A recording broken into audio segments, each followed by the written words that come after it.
And since it was someone who passed that information on to me, I wouldn't want to be selfish about it.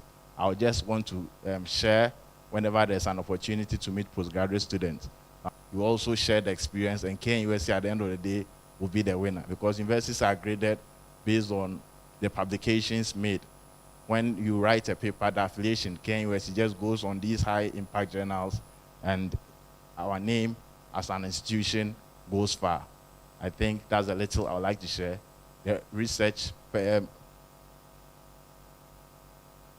okay, so I think that's the little I would like to share. And that's something that we all would want to try as much as possible. Okay, so that's the little I would like to share. Thank you very much.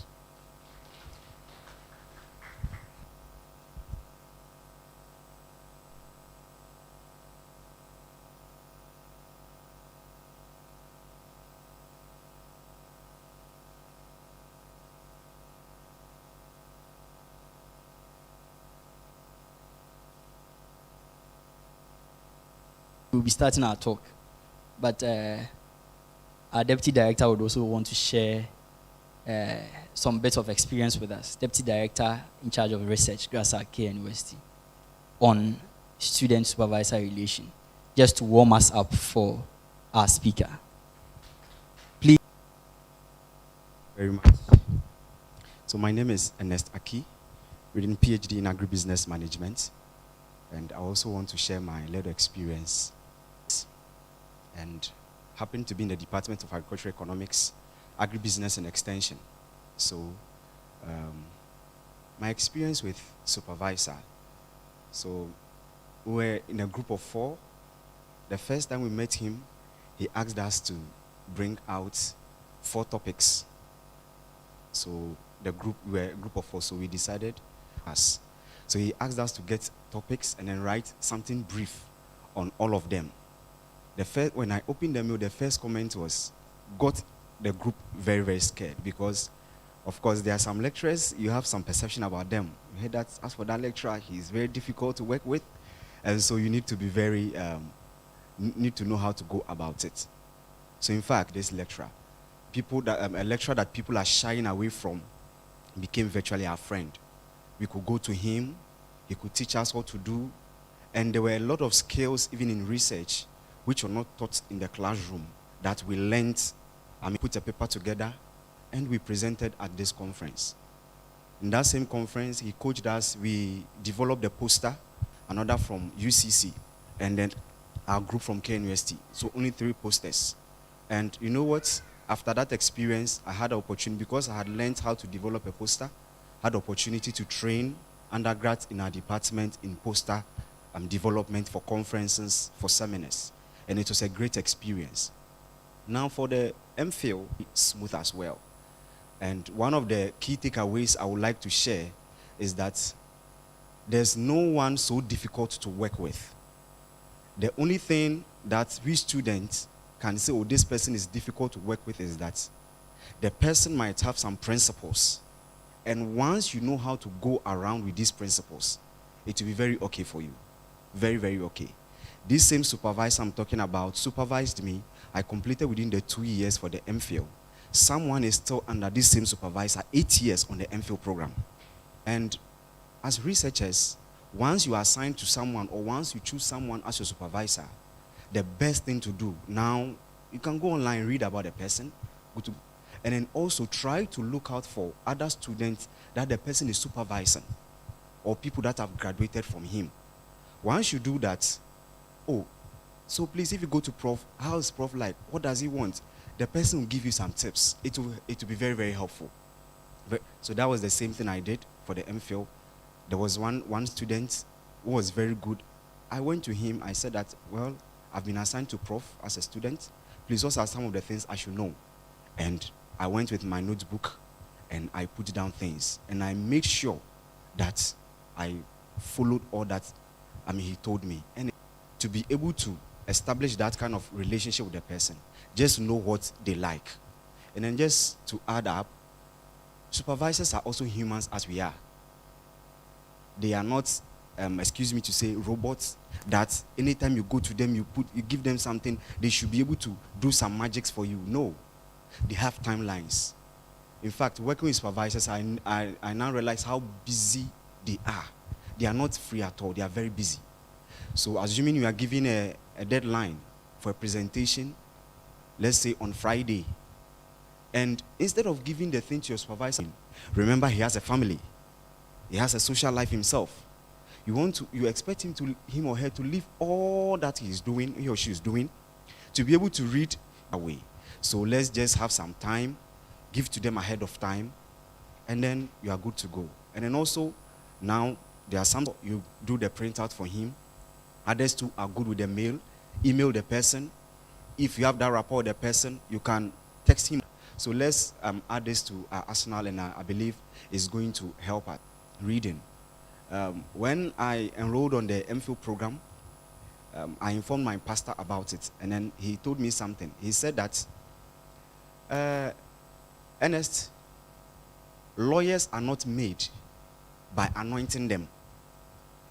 Doctors are not made by pouring oil on them. They are made by availing them. Be intimate with the materials. Be intimate. Read. And other people are doing. And that's what will inform you. I've sat in seminars at our department where people come, they come to present, they wait for them to present, and the presentation is quashed. Why? Because just a year ago, someone did a similar or the same thing. But because the person didn't read, didn't know what has been done already, the person is now coming in to do the same thing. So as you read, it opens your mind. You know what has been done already. You know the gaps. You'll be able to identify which areas to focus on. And that's what is going to help you. So just to adapt, that's what I also like. Thank you so very much, Deputy Director, Research, Grasag.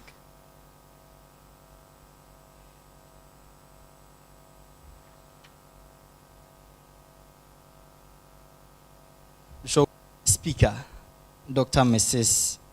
Ya Santua Osei, introduce her and invite her to the stage to give us a very wonderful talk. Dr. Mrs. Kumasi Ghana. She's an early career scientist who is highly motivated to pursue an academic and translational research career. She believes in research that translates into an impact on the lives of people.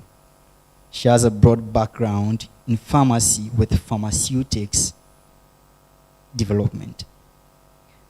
She specializes in formulation and development of treatment and pharmacovigilance.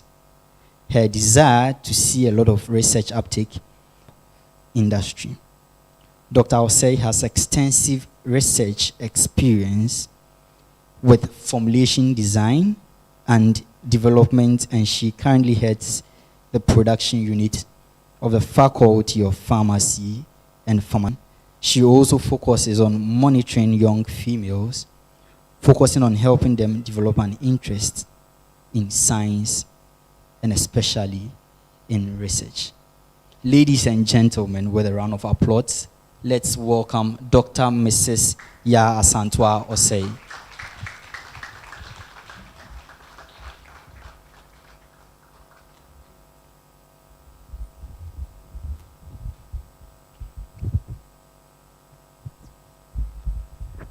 Okay, around. You know, teachers, we don't like standing at one place, but I think I'll have to be stuck here for some time.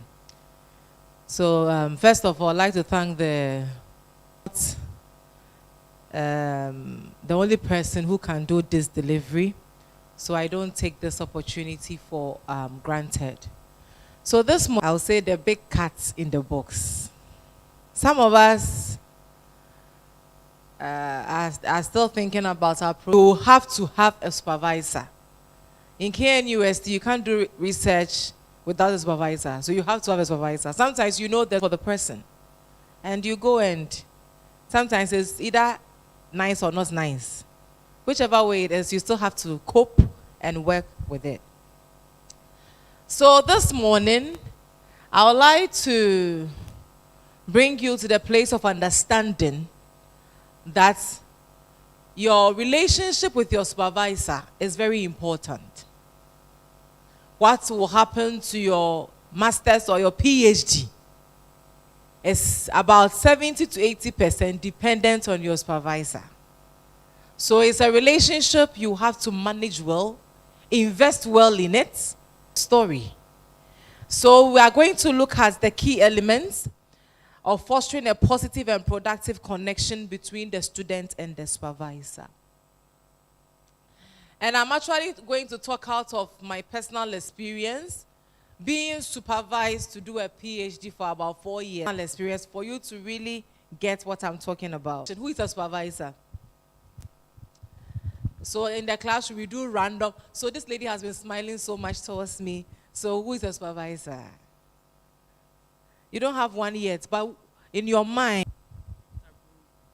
so who? So if I say a supervisor, who is he? A friend? An enemy? Yeah, maybe the meaning. Or to you, who is a supervisor? Typical student answer. Yes.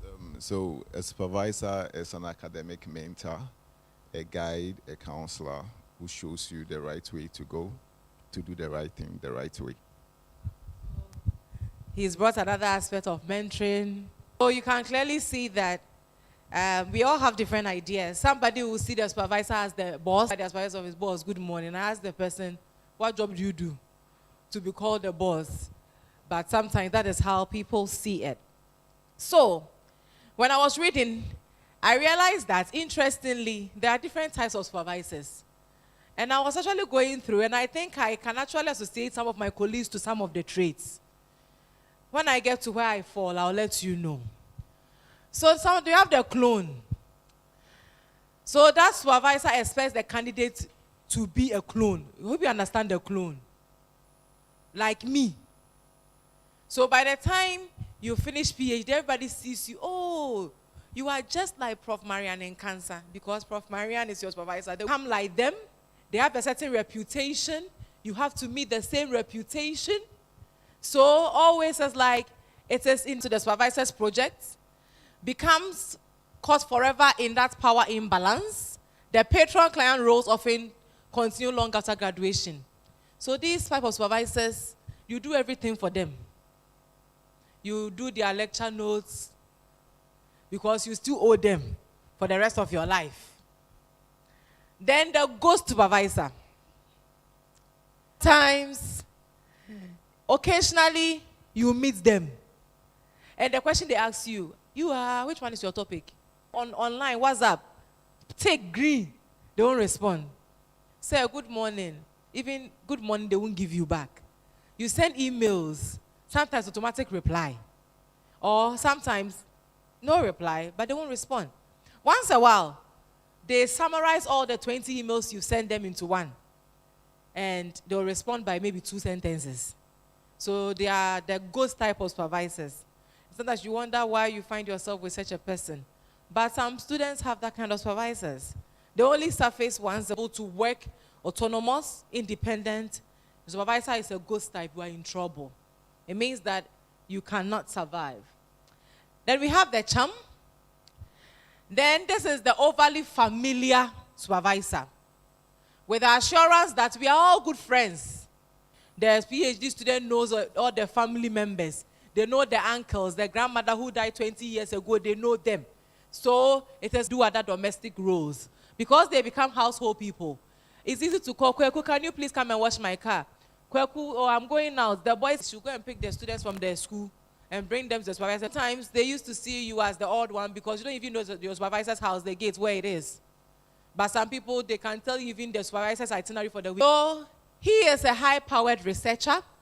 Your relationship is based on minimal contact because this supervisor is always traveling around the world. He has real good contacts.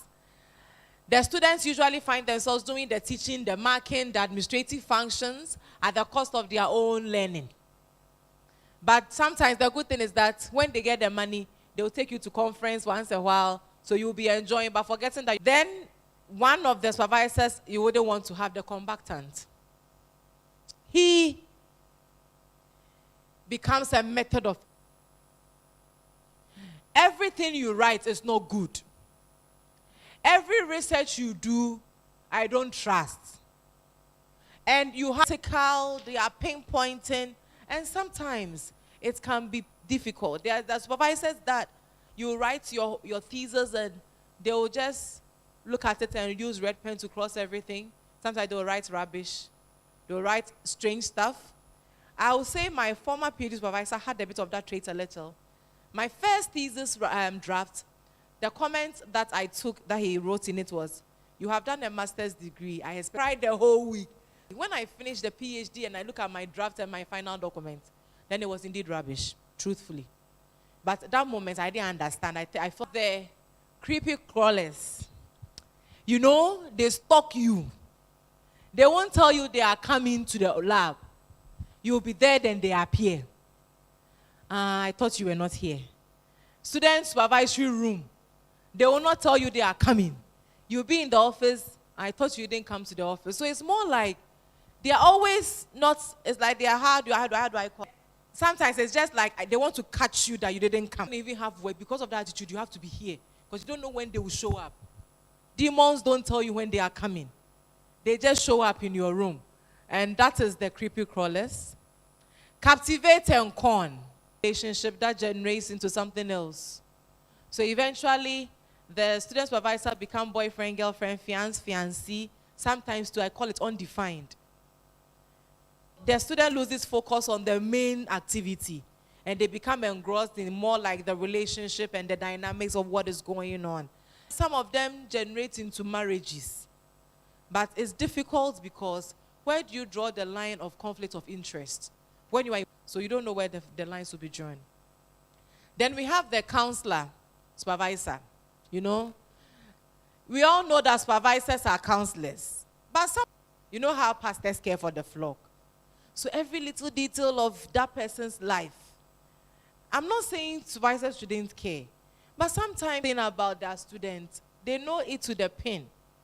I'm not saying no, your student is not good, but sometimes you realize that the best one, the supervisor who sees the student as a colleague in what? Training. So, when your supervisor treats you as a colleague in training, the relationship is always on professional basis.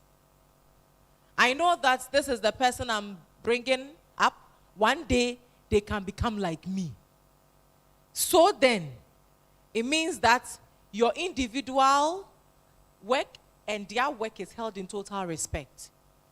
He's supposed to teach you around your research. Make sure you are doing your best. So usually they don't stray too much away from the focal point. They are usually working with you, making you a better person for the path you have chosen. You know your supervisor's role, you know your role. And there is no in-betweens, and it is not mixed up, because the person is actually training you to be the best. When I went to do my PhD, I had no idea of the person I was going to work with. I had read about him.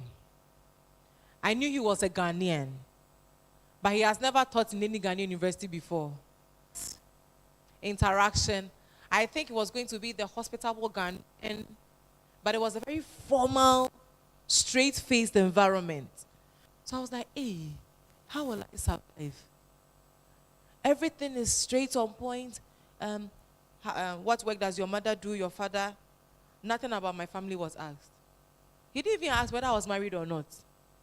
All he just said, so I'll be a supervisor for the, hello, hi, have you eaten this morning?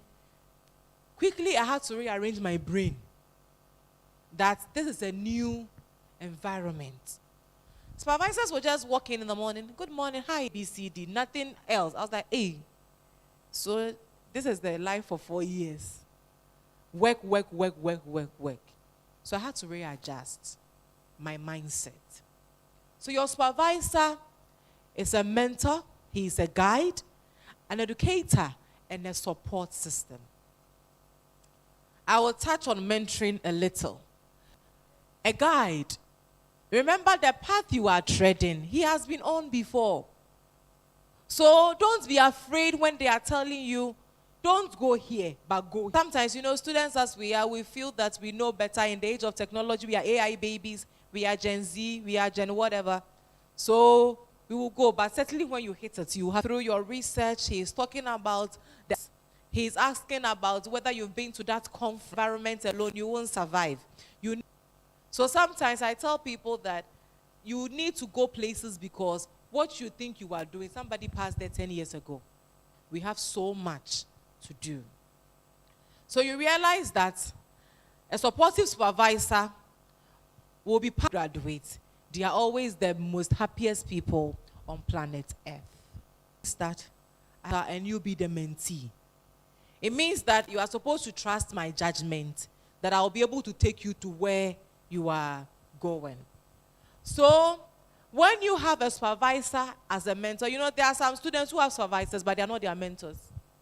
Check. But a supervisor who is a mentor goes beyond just check. Your professional development, your well-being is also his concern.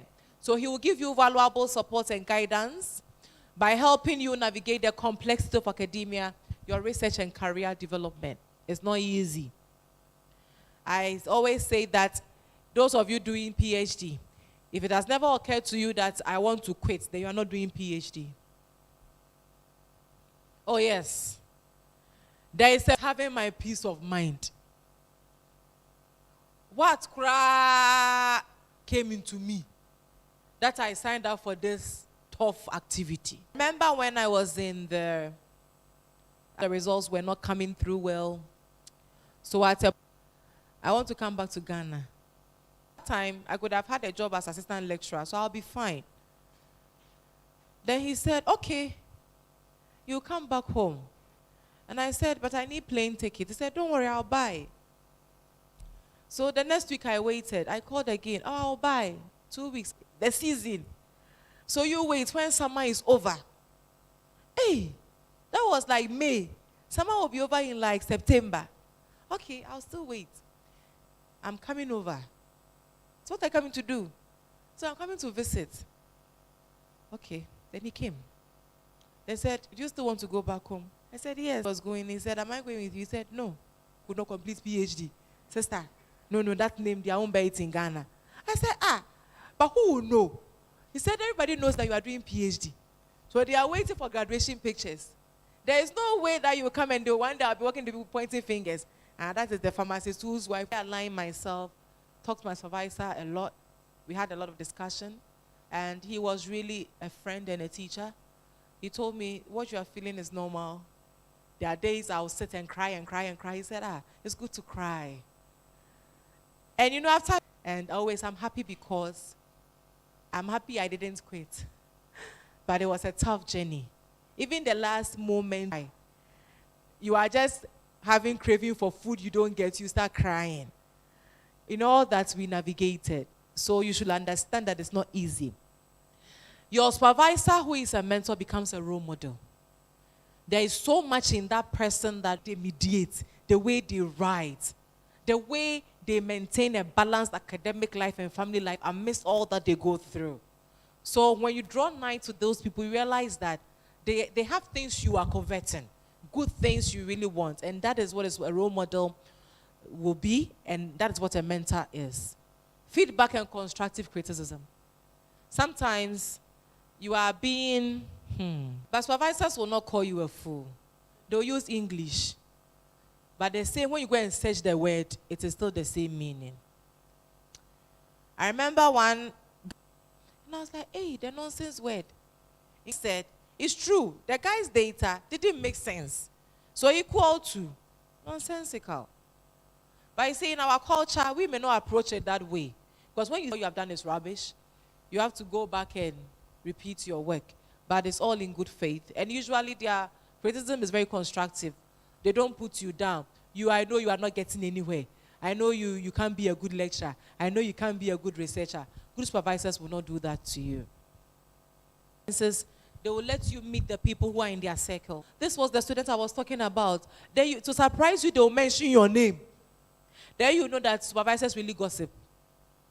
So this would they have discussed you thoroughly. But you see, the networks, sometimes they'll tell you, oh, I have this machine in my lab, you can come and use. I have this grant, we can put you on it. Mentors will connect you to their network. It's very important. Personal aspiration. So your mentor will push, hey, even if you don't win, you have written something. And they will push you. I have seen this. Write a proposal. I've seen this. Join. The whole idea is that they want to see you rise. So whatever supports your well-being, they are also up for it. Then your personal development. Every mentor is interested in your personal development. I thought that I'll be fine. My mentor kept on telling me, when are you going for promotion? You know, it became so torturing that every corner he meets me, he doesn't even say good morning, that promotion document. So intentionally, I avoided his path. So when I see his car parked, they are parking, they're avoiding me because you don't want to bring the document. When I finished, I gave it to him. During the weekend, he just sat down, corrected everything and said, yeah, it's done. You can send it on Monday. And the document went and never came back. So you see, he was interested in my advancement. He didn't want me to remain a lecturer, so it's good. So as for career development, your mentors will also push you to do. They are the ones who help you fit. So my supervisor, for example, will intentionally invite me for their Friday outing. And you know, I was the only black girl.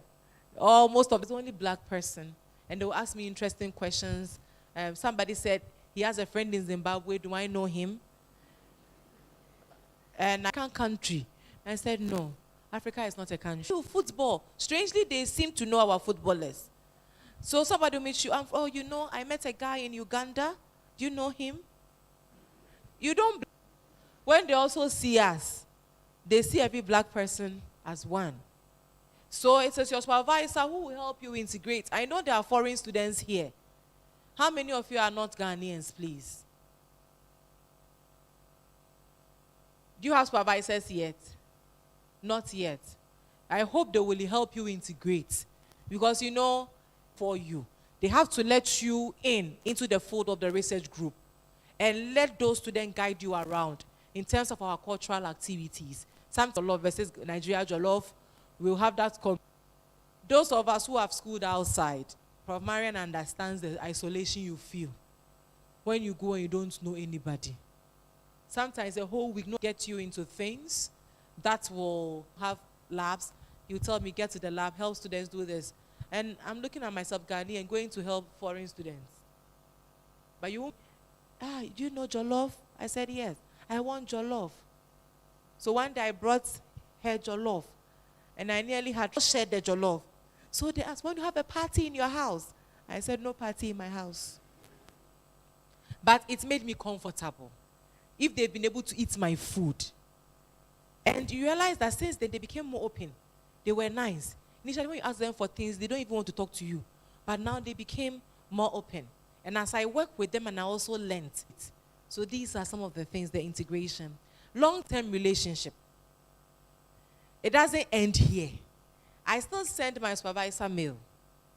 It's been almost once a while I drop him a mail. And he was so happy because he's a very family-oriented person. See the new thing I have done? And that was me. And strangely, whatever he used to write 10 years ago is still what he still writes. I asked him, why have I not changed? He said, no, yeah, I know you won't change. But that is how long-term relationships can facilitate your progress. And remember that the mentor-mentee relationship is a mutual learning and growth curve. We learn a lot from our students. I had a student who was so meticulous that I learned everything they write. Everywhere, that book is with her. Challenges, somewhere, the way you navigate, that is a mutual learning and growth activity that we all benefit from. What are we supposed to do? Establish clear expectations. So usually my first meeting with my students, we deliberate a lot. I would like to know your interest. Will help me understand to work. Without masters, they won't get people who want to do full-time masters.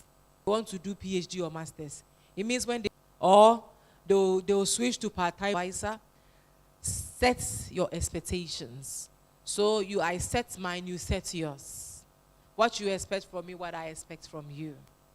Then, with deadlines and communication channels, you send me a text message. You need to have a channel of communication with your supervisor. Some will tell you they hate WhatsApp. Send you a message. Dr. Aya, good morning. Nothing else. What do you expect me to do with it? Do. Meanwhile, there is a pressing issue the student wants to address. So why don't you type, Dr. Aya, good morning, please, yesterday, A, B, C, D. So please, whatever mode of communication as your supervisor, please have clarity. Students have this attitude of, my supervisor is my property. We are not yours. They won't even call that they are coming. You are there, Doctor. I want to this. Remember, aside you, we have other things we are dealing with. So drop the person a text message nicely. Doc, please come in 2 hours' time. So please, it's very important that you should have a communication channel. And a student sent me his thesis, gave me a call. Dr. Aya, I want to graduate with the match group. So please read my thesis fast. And you know, in honesty, I was about to read the thesis, but that message made me put the thesis down. And I'm like, what do you mean? Because September. You see, you could have done it in a very nice way. Don't even send that message. Maybe walk to the office. Hey, doc, if I get a chance to graduate match, I would have loved it. Then, and we will have to encourage students, we are not on the same page. You need to have open dialogue system. My supervisor in the UK had postdocs 5. I think PhDs were 10. So he doesn't even, he always asks you, what is your topic? You are the one doing what? And sometimes you feel he doesn't care. It's not. So mostly it is the postdocs who really. So our postdocs were like our mini supervisors, and they will help us with most of our problems before it gets to the main supervisor. But it's very important that you should have an open system to address issue. But please, be an active listener. Respect all communications. Whatever we are doing when we are talking is important. As I sat here and I was standing, I was watching. Some of you were busy on your phones, doing your own business. It's fine. If you are not interested in you, then you are busy on your phone. When you go to your supervisor, you put your phone on silence. Then your phone will ring. Boss, 1 minute. What is the need for? Put the phone on silence. When you are done, you can go back to the missed calls and call the person. And sometimes it's not nice. Regular check-in is encouraged to provide updates, seek feedback, address any issues promptly. This morning, I was talking with a colleague that I'm going to write to 2 of my students that I don't want to supervise them anymore. I'm going to do that through the HOD and the dean. Because I have been calling one for the past 2 months. The phone rings to the end. Nobody picks. Last 2 days, somebody picked the call. The parents just said, oh, call the other line, call the other line. And I'm like, which other line? 2 months I've not heard. I'm scared he is dead. If he is not dead, I'm scared he's traveled and he has abandoned me. So I feel sometimes people may think that they have stayed with you for long. You are not working twice about taking workers on for masters. Because that is now, as for one, I've been reliably informed that he's running his business. Reality, but it's important. If you are sick, supervisor should know. If something happens, supervisor should know. The whole idea is that we want to keep the relationship. Every supervisor is supposed to do it. But please, you have to help your supervisor to help you. Some of you are too, meanwhile they are crying. And sometimes I'm just like, well, how do I help you when you are not talking? You wake up on the wrong side of your bed and things happened. Oh, Dr. Aya, I'm not feeling well. I have walked into a cold. Later in the afternoon, I went back. And I said, hello, Stephanie. He said, oh, sorry, this morning, I'm very sorry. And I was like, well, I'm also married, so we had a nice chat. We went back to academic work. So sometimes the support system, they are your support system more. If your students have been difficult, we will help you through the grieving process. The person is gone. And then they are also with you. Resolving conflicts and challenges. How many of you have survived? You have okay, I don't want to know the details, but any of you. Hey, and our supervisors are angels. Oh yeah, I've seen a few hands. It's true. Sometimes conflicts do happen. They said go and do A. Then they will turn and say, I didn't say that. Oh, it's true. Sometimes it's not our fault too. Too many things are going on in our brains. One supervisor said, Dr. Ya, you said I should. I said, me. Then she opened her WhatsApp. And it's true, I said it. And I was like, so this way, conflicts can arise. It's very important that you resolve. How do we resolve? Open communication. Then, sometimes, then we all stand there. Sometimes the supervisor will bully. Yeah, because I'm in the position of power. And sometimes when I feel that you are heading towards the wrong, I need to bully to put you on the right path. But eventually you will understand that was the right thing I did. But we don't always bully. We talk. That's the perfect way. Bingo. If it doesn't work, I clap. And I say, come back to my way. It's all the part of the learning curve. And sometimes also, when the relationship breaks, maintaining professionalism. You see the picture on the board. Some of us don't even know how to be professional with it. Some of you, you don't know boundaries at all. You see, your supervisor may have a very cool thing going on with you in their offices. Business. Don't over-familiarize. Pretend as if you don't even know him or her. Hello, Prof, please, good morning. Good morning, thank you very much. Oh, yeah. But some of you, he calls you at night. Maybe the night call was important because you had a deadline to meet. But you said, have they been talking about? You see, you have damaged me for no reason. Okay, so please, maintain professionalism and maintain your boundaries. That may get personal. Don't go and sit among your colleagues. Oh, even last time, a supervisor was sharing with me. Some of you complain that supervisors, you don't know how to maintain Sometimes I travel with my mentor. He goes into his high-profile stuff. I meet him with his gurus, and this cloud, I'm not there yet. I'll get there one day. Then he will now call, oh yeah, come. Meet A, meet B. You don't go yourself. Oh, hello, Prof. Was this the group you were talking? Meanwhile, as he was mentioning the I eventually knew that. You know, sometimes over-familiarization is like, you want people to know that you know the person. It doesn't help. It doesn't help. So please, I love you so much. You've been too good to me. It may not be harmful, but you may be causing a harm. Looks like he double booked us, gossiping. But we scheduled my meeting weeks ago. Did you have to maybe the ghost supervisor? Students talk a lot. That's what my supervisor, anytime you go, he's not there. Meanwhile, you've not even taken the pain to call the person to find out. Be there because you are coming. If I have a meeting with you, then I'm obliged because I fixed the meeting. But you think I am there, so you should come. In the research group, it's very, very important. It's very, very vital. I went to meet. I tried so much that our supervisor's conversation never to feel that he treats me better. So everything was leveled up. But we tried never to have supervisor discussions because I realized that he related to us based on temperament, took me out for ice cream. I never came to talk about it because I wasn't sure whether he took the rest out for ice cream. Before I go and say it, and the floodgates of heaven will open. Okay? That is keeping your boundaries and professionalism. If you know you are in a relationship with your supervisor, I will advise you to let him hand you over. Yes, because sometimes what they need to pull you through is very insensitive.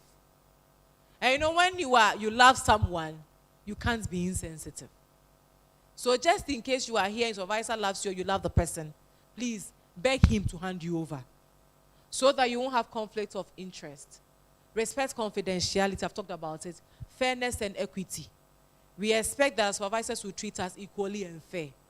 And that is what is supposed to be done. I heard somebody complain so much that the supervisor favors one. So in my own small way, I went to interrogate the supervisor in a very nice way that he wouldn't know I have known, with an abstract and get something. So she's going on her own. But in their minds, they think that he's the one sponsoring. So it's very important.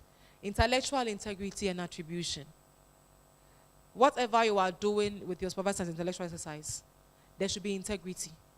You can't fake data. You cannot. Undergraduate students, their results they bring me, I laugh. They know that I've done that work for the past 10 years. Sometimes they repeat, and the results they bring, I know they are just writing things in their minds for me. Success. Wherever the success is coming from, attribute it to the source. If what you've done is your own strength, the supervisor acknowledge it. If your supervisor is the 100 or the 90 conference was in the UK, that time guy just asked me, oh yeah, this conference is coming up, present a poster. Hey, I went to YouTube. That time internet was not even so common now. And so I was there, then he said on what he has worked on. Hey, it looked very nice than mine. Then I presented what he worked on. That time I got about £100 gift. So I went to his office and I said, oh, Prof. He said, oh, I've already heard. You had the best poster, well done. I said, no, Prof, what did I do? He said, oh, no, you supplied the info. I just did the graphics. I said, but no, there's the graphics that attracted. So I want to come in. I didn't claim. And actually, I made my lab mates aware that that was Prof. Clive's work. And they were like, actually, the man took it on to help me with quotations. So sometimes they put in extra efforts to put us at par with their people because they are more exposed than us. So maybe. Okay. Then celebrate achievements and milestones. When you finish first year, buy yourself a pizza. Form 1 is done.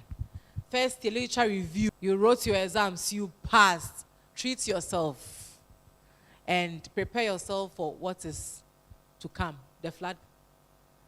You have worked hard. Supervisor has also worked hard. Let that resound through. A culture of, even after your masters, go back and say a thank you to your supervisor. I love it when students come back and say, thank you, Dr. Ya. Not that you are bringing me anything. After all, what time will you give me? But sometimes students, they'll pull surprises. They'll bring you portraits. They bring you citations. It's what, please show appreciation to supervisors as they help you navigate. They may be tough on you at a point. They may become your worst enemy at a point. So I would like to take my last. In my department, has happened before that supervisor and student nearly fought. The supervisor. Not just say, you're saying, hey, it has become critical. I never expected that a student supervisor like me. So none of us sitting here is immune. It can happen. But when it happens, what happens to you? I say you are more at the losing end than the supervisor. Now that I am trying to let go of my two students, I was looking forward to publish their work. But they pay school fees. It's their money. It's their source they've wasted. When your supervisor relationship breaks down, you are going to have a problem with your progress. You won't move. Because just imagine, let me just give you a scenario. I have gold. And I'm giving you part of my gold. Renting it to you. And you decide that you want to abuse my gold. What do I do? I've been here 2 years. It's been back and forth. You are not making progress because the supervisor relationship has stalled. Sometimes the person doesn't even want to see your face. That is how bad some people's own are. And some too, they won't keep their mouth shut. They've talked so much about the supervisor, he has heard what you have said. And he doesn't want to have any business with you. Secondly, emotional distress. It's one of the most difficult phases of life. Your supervisor seems to be the burden you are carrying. You dream, you see them in it. I remember there was a student who was taken from an supervisor and given to me. Do you know something? You now, you are rejected goods. Me, and I don't want you. But by the university system, I'm supposed to have you. So prove what the other supervisor said is wrong. And that is the only way I will work with you. And I know it was a challenge because the guy was a bit spoiled and he took life some way. But you won't believe, the next year, finished right and graduated. And the other supervisor asked me, how did I do it? And I just told him, well, it was the initial mother thing. Pull them in like your children. When I wasn't going to work. It was a matter of doing like you are roasting plantain. Ten him like that. So he'll come. Doctor, I was looking for just 10 samples. Then I have 8. Well done. Eventually he got 16. And he himself do the lab with him. And Fred too is like a horse master. Wrote this guy on and on. I was even shocked. Within 3 months, all their lab work paper published. Supervisor asked me, how did you do it? I couldn't speak the truth. I just said, your nature won't work with this kind of people. But eventually, I told the guy, go back and acknowledge him. The paper we wrote, he started with us. But what I'm trying to say is that no soul is unredeemable. It's just that sometimes the relationship gets to a time that we have to swap. Don't be scared if it happens to you. And there needs to be a changeover. Maybe the new person might do you good. But I hope you are not going to get to that point because it is working. Delays and setback, obviously you know. Thank you. Loss of intervention. That's why I said change in supervision arrangement may have to happen. Lastly, impact on your career and reputation. You, the student, everybody knows you are a bad student. You, the supervisor, everybody knows you are. But by the powers that be, when the distribution was done, it was given to another person.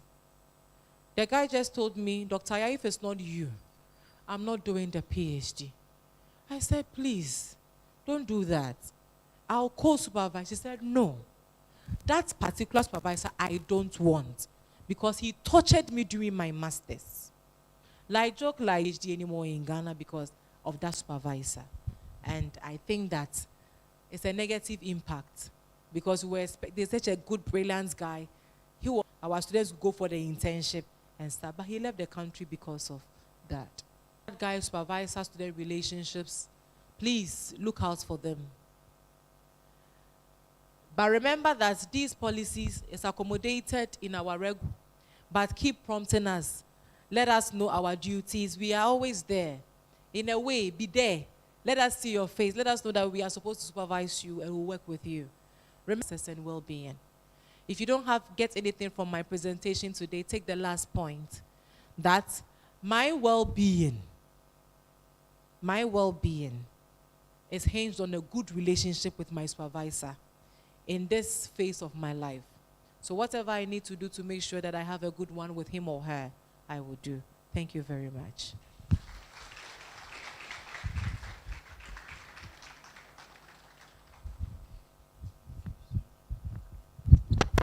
Thank you so much, Dr. Mrs. Osei. Thank you so much, Dr. Mrs. Osei, once again. I'm sure we share the same assertion if I say that we have not wasted our time here at all from what to Doc. 3 questions, then we can move on to our next speaker. Okay, 1, 2, the last one. 1. So Doc will take all the questions together and then answer them. Okay, thank you very much. You realize that he's expecting something from you as a student. Normally, you need such people when we come across them. Thank you. What I'm talking about is there are some of the supervisors, it is obvious when you, yes, and some tokens from you before they fast track your works. So how do we your supervisor to establish your clear expectation? Can you also ask him or tell him what you expect from him and what he is also expecting from you? Okay, my name is Ruben. My question is, when your relationship with your supervisor break, can you also apply to move to another supervisor? Do we do that at all? And if it is acceptable, how do we go about that? Thank you. Thank you all very much.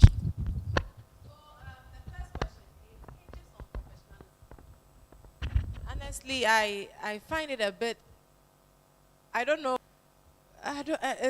it's a bit mind-boggling. But to be paid to do what you are supposed to do for your student, for me, is below the belt. Why are you supposed to get something before you look at your student's work, when the university has paid you or will pay you for the work you are doing? So I think that one is dicey. If you leave it to the type of temperament I have the I'll tell it as it is attitude, but it depends on your supervisor. Because if the person too will delay you 100 years, then you should be mindful. But if you know somebody, a colleague who he is closer to, and respects the person, respects observed, kindly speak to my supervisor on my behalf. Because my worry is, some of within, I have packed all, I laugh. If you want me to use any of the, I've told him, I said, that the day you will graduate, I'll show all the wood you've given me. And I'll wear and take pictures and post for you to know that you are the one who gave me. But until then, I don't consider your gifts as accepted. But sometimes, students have an issue. Oh, I've given him 1,000 Ghana, 500 Ghana. You are buying me. No, you can't. So it depends. It depends also human beings. But don't think that the gift you are giving him should prevent you from doing. Some of that's the attitude. So even if the thesis is not good, because I gave you gift, pass the thesis. It doesn't work that way. It's meant. Must know. Officially, don't write. Go and talk. If you write, it will go on the file. You go and talk. But if you are instructed to write, then you write. Okay. Then the other person said that, can you also tell your supervisor your expectations? Oh yes, why not? But you don't instruct your expectations. I need you to. You have to. Mostly my first meeting with my students, I asked them your expectations. I just called my undergraduate student recently and I asked them, all of you on my list, how many of you were genuinely happy when you saw me as supervisor? I said, Dr. Ya, as for me, I don't know. I said, okay, then join the one. Then the other person just said, Dr. Ya, I'm just scared of you. I said, am I caricature? And it will surprise you, over the 6 weeks we've been together, now they are telling their friends that, hey, our supervisor is the best. So I call them Konkonsa people.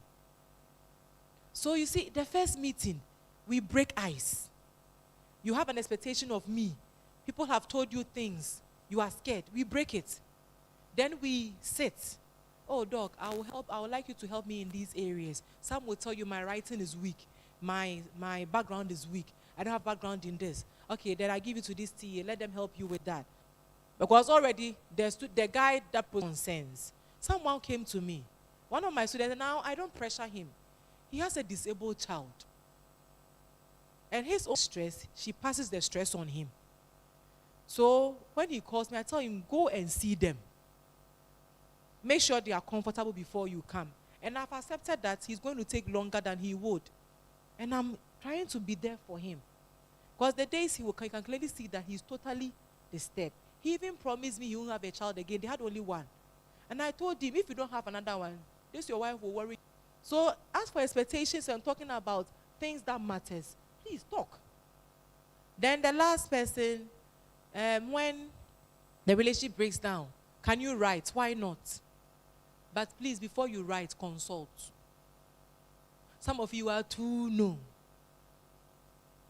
Because remember, we are colleagues. When they take you from him, you know I won't take you. So the way you address it, you see some of us push it so hard that the lecturer becomes vilified. That one too is not, you can even deny that it's not your voice. Nobody will beat you. But you see, when you document stuff, it's an evidence. So, oh, prof, I'm having this issue with my supervisor. They've tried and tried. So they will go to the dean. They would sit. If they feel they have to transfer you, they will. If they feel they can resolve, they will resolve. But remember, it is possible you can write. But please seek counseling before you write. Even the content of the letter, let somebody read. A guy had an issue in my department, came to me. I advised him. You won't believe in the letter, he wrote my name. Let me see what he has written. Meanwhile, I told the guy that when you draft the letter, let me see. He had already presented it. Office received and stamp.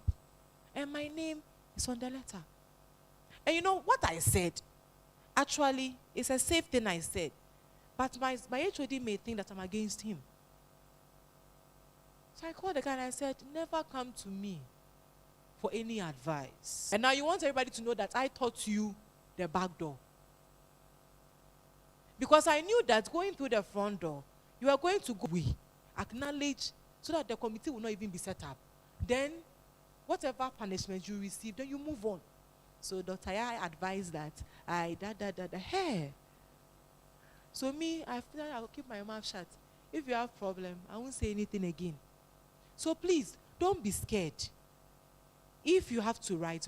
But please, when you write, let a senior person have a look and listen to counseling. A colleague brought a letter. I told him, don't send this letter. Don't send this letter. Oh, yeah, I won't send it. The next day, the provost called me. Your friend has sent a letter. Eventually, it landed him at counseling unit. And when I smiled, I laughed. I said, you see? He said, oh, yeah, I should have listened. So please, listen. There is no relationship beyond repair. Sometimes you, to your pride, calm down. That then told me, I have money more than my supervisor. I said, yes, teachers don't have money. So please calm down. Thank you very much. Thank you so much, Doc.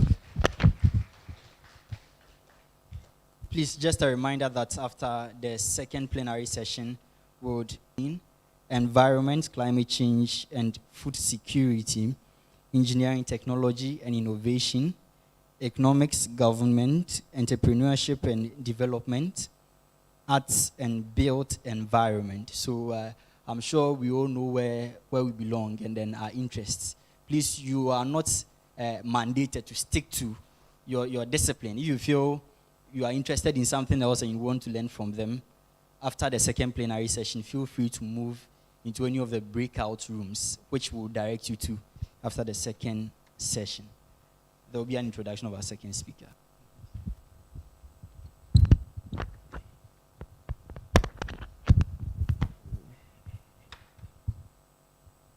Very good morning to all of us here once again. For our second session, which entails literature review, looking at the various tools, all of our next resource person. He is the librarian of the College of Science Library and a deputy in information management, as well as open access and open data issues. He is resource-driven, a go-getter, a fellow transformational leadership. He has transformational leadership principles. He also he has supported national and institutional access awareness, access repositories in the country. Through his work, the first open access mandate in the country was introduced by this university. He is a member of the Governing Council of the Ghana Library Association, and he assists in diverse ways to develop and reshape the course of librarians and library profession in Ghana. He is also associate editor of the Ghana Library Journal, He currently holds a PhD in Information Science from the University of South Africa, an MPhil in Science and Technology Studies. He is very passionate about knowledge sharing and also interested in equity in scholarly communication and research. Ladies and gentlemen, fellow colleagues, with a round of applause, let's welcome Dr. Bruce Lamptey.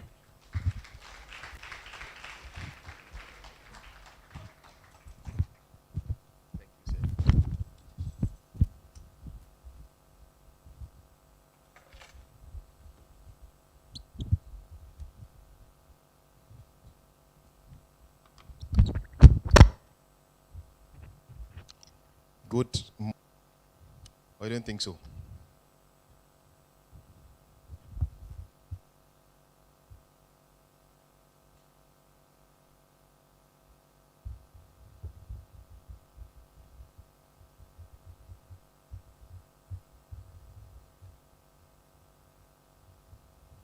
I need help. I've done the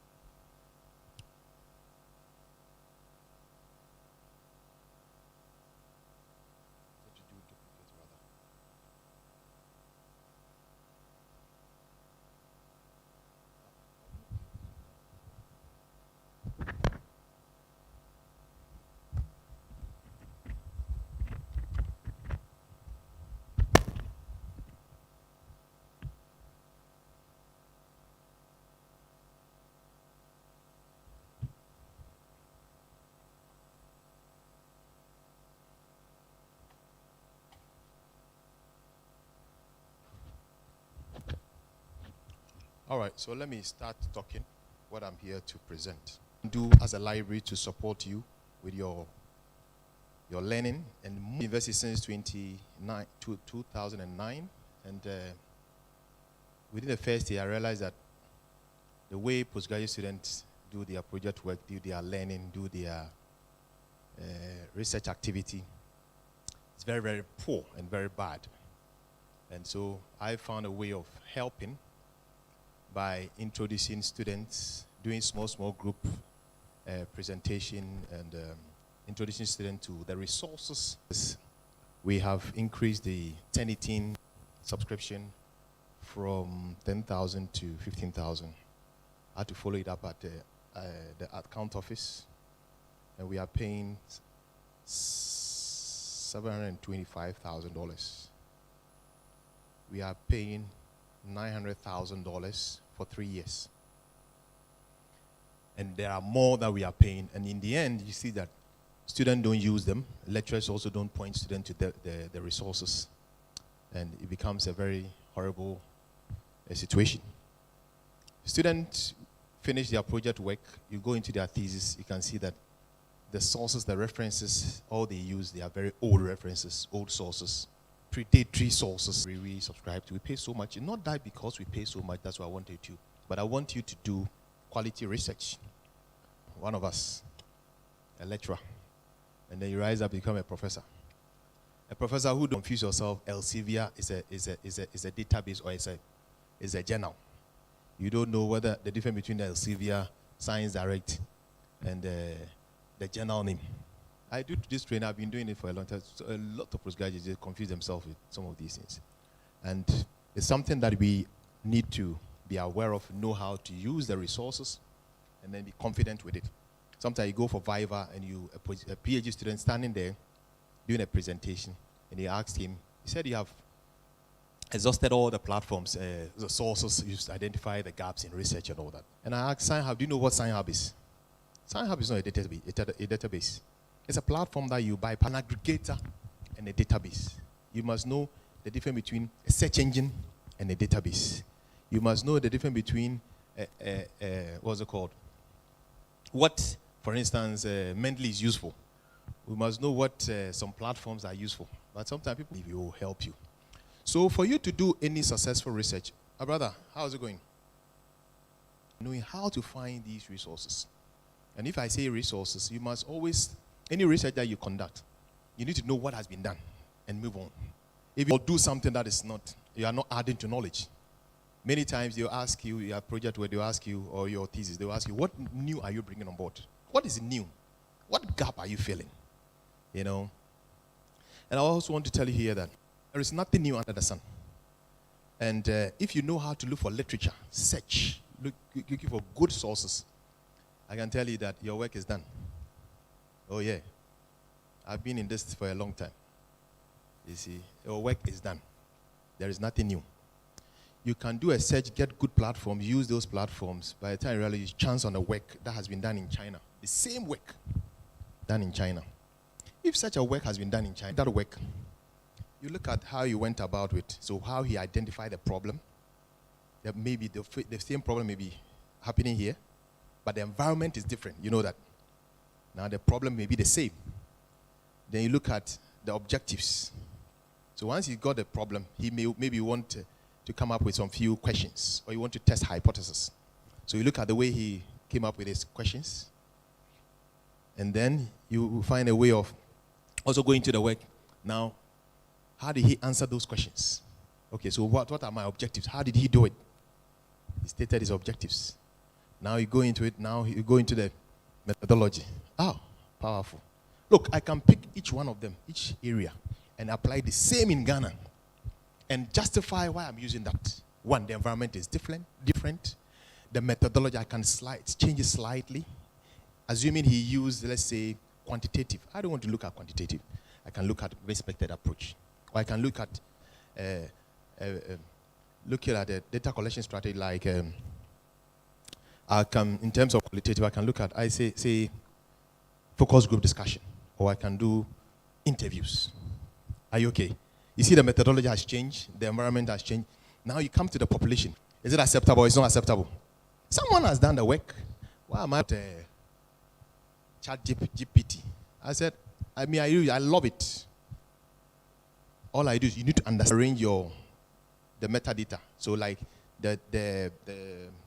if you do a citation, the author's name, the where should be the comma mentally, forget it. You can make a lot of mistakes because the system can also make mistakes. You should understand what you are doing so that if the system makes any mistake, you can correct it. Are you okay? So that example that I'm making in terms of getting the work from China to applying to every research. So for instance, someone has used a particular methodology. You look at the way he used that methodology, you can also apply it in a particular area. Maybe someone justified, still, nothing is happening. Work has been done. You don't have anything to come and say that, this is new, this is novel. You have some senior lecturers here. I'm sure they will say that there is nothing new. And what you are adding is something small. It's not anything big. So for the PhD student, they will harass you left, right, and center. You know, you finish the work, you say, so the whole thing I did, this is what I just, something small. All they want to do is they want you to understand what you are doing. You should understand it. If you don't understand it, forget it.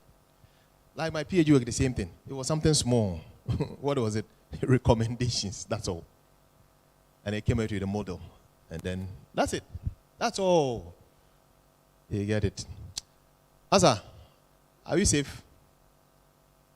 Okay, so let's do it faster so that I can move. Because you can't just be looking at my face and be... No. Postgraduate student, please use them. We are buying Grammarly. We are buying Grammarly. Each project student will have access to Grammarly. And then you use it to do your writing. Because sometimes you finish, either you have to send your... Where I went to... proofreading for you. But if you have Grammarly, access to Grammarly, you know, as you are writing, it's doing your corrections. As you are writing, you know, giving you such correctly. And then many times people's work, you go into, they are mixing the American spelling with the British spelling. The system will check everything for you. So we'll give you the premium, the full version, so that you can have access to it. Isn't it a good thing that the library is doing it? Yeah. So, all to support postgraduate education. Me, if I have power, I will admit more postgraduate students than undergraduate students. Because you people, you give us the money. Look, it's powerful. University of Ibadan now, they do 50-50. 50% undergraduate, 50% postgraduate. University of Ibadan, they've done it. So why not us? Those are a few announcements.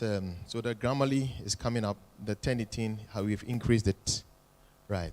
Now, the resources that we subscribe to, you can have access to them both on campus library. So you go to ocl.knust.edu.gh. ocl.knust.edu.gh. Then you log in with sign ocl.knust.edu.gh.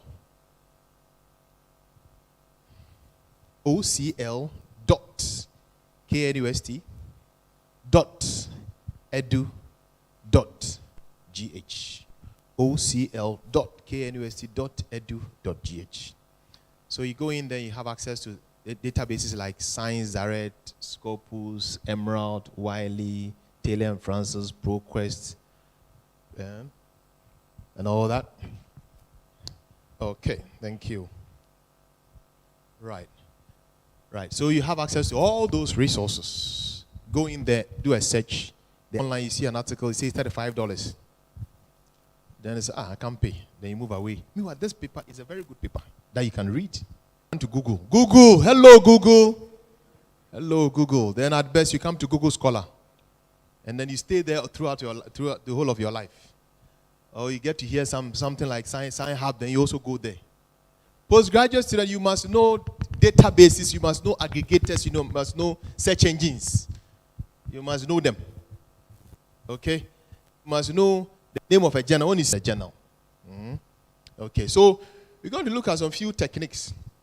But with the system of scholarly communication, I want to say here that it involves the ability, as for you, to be able to critically examine existing knowledge and be able to acquire that knowledge and then now come up with new knowledge. So this university, every university produces new knowledge.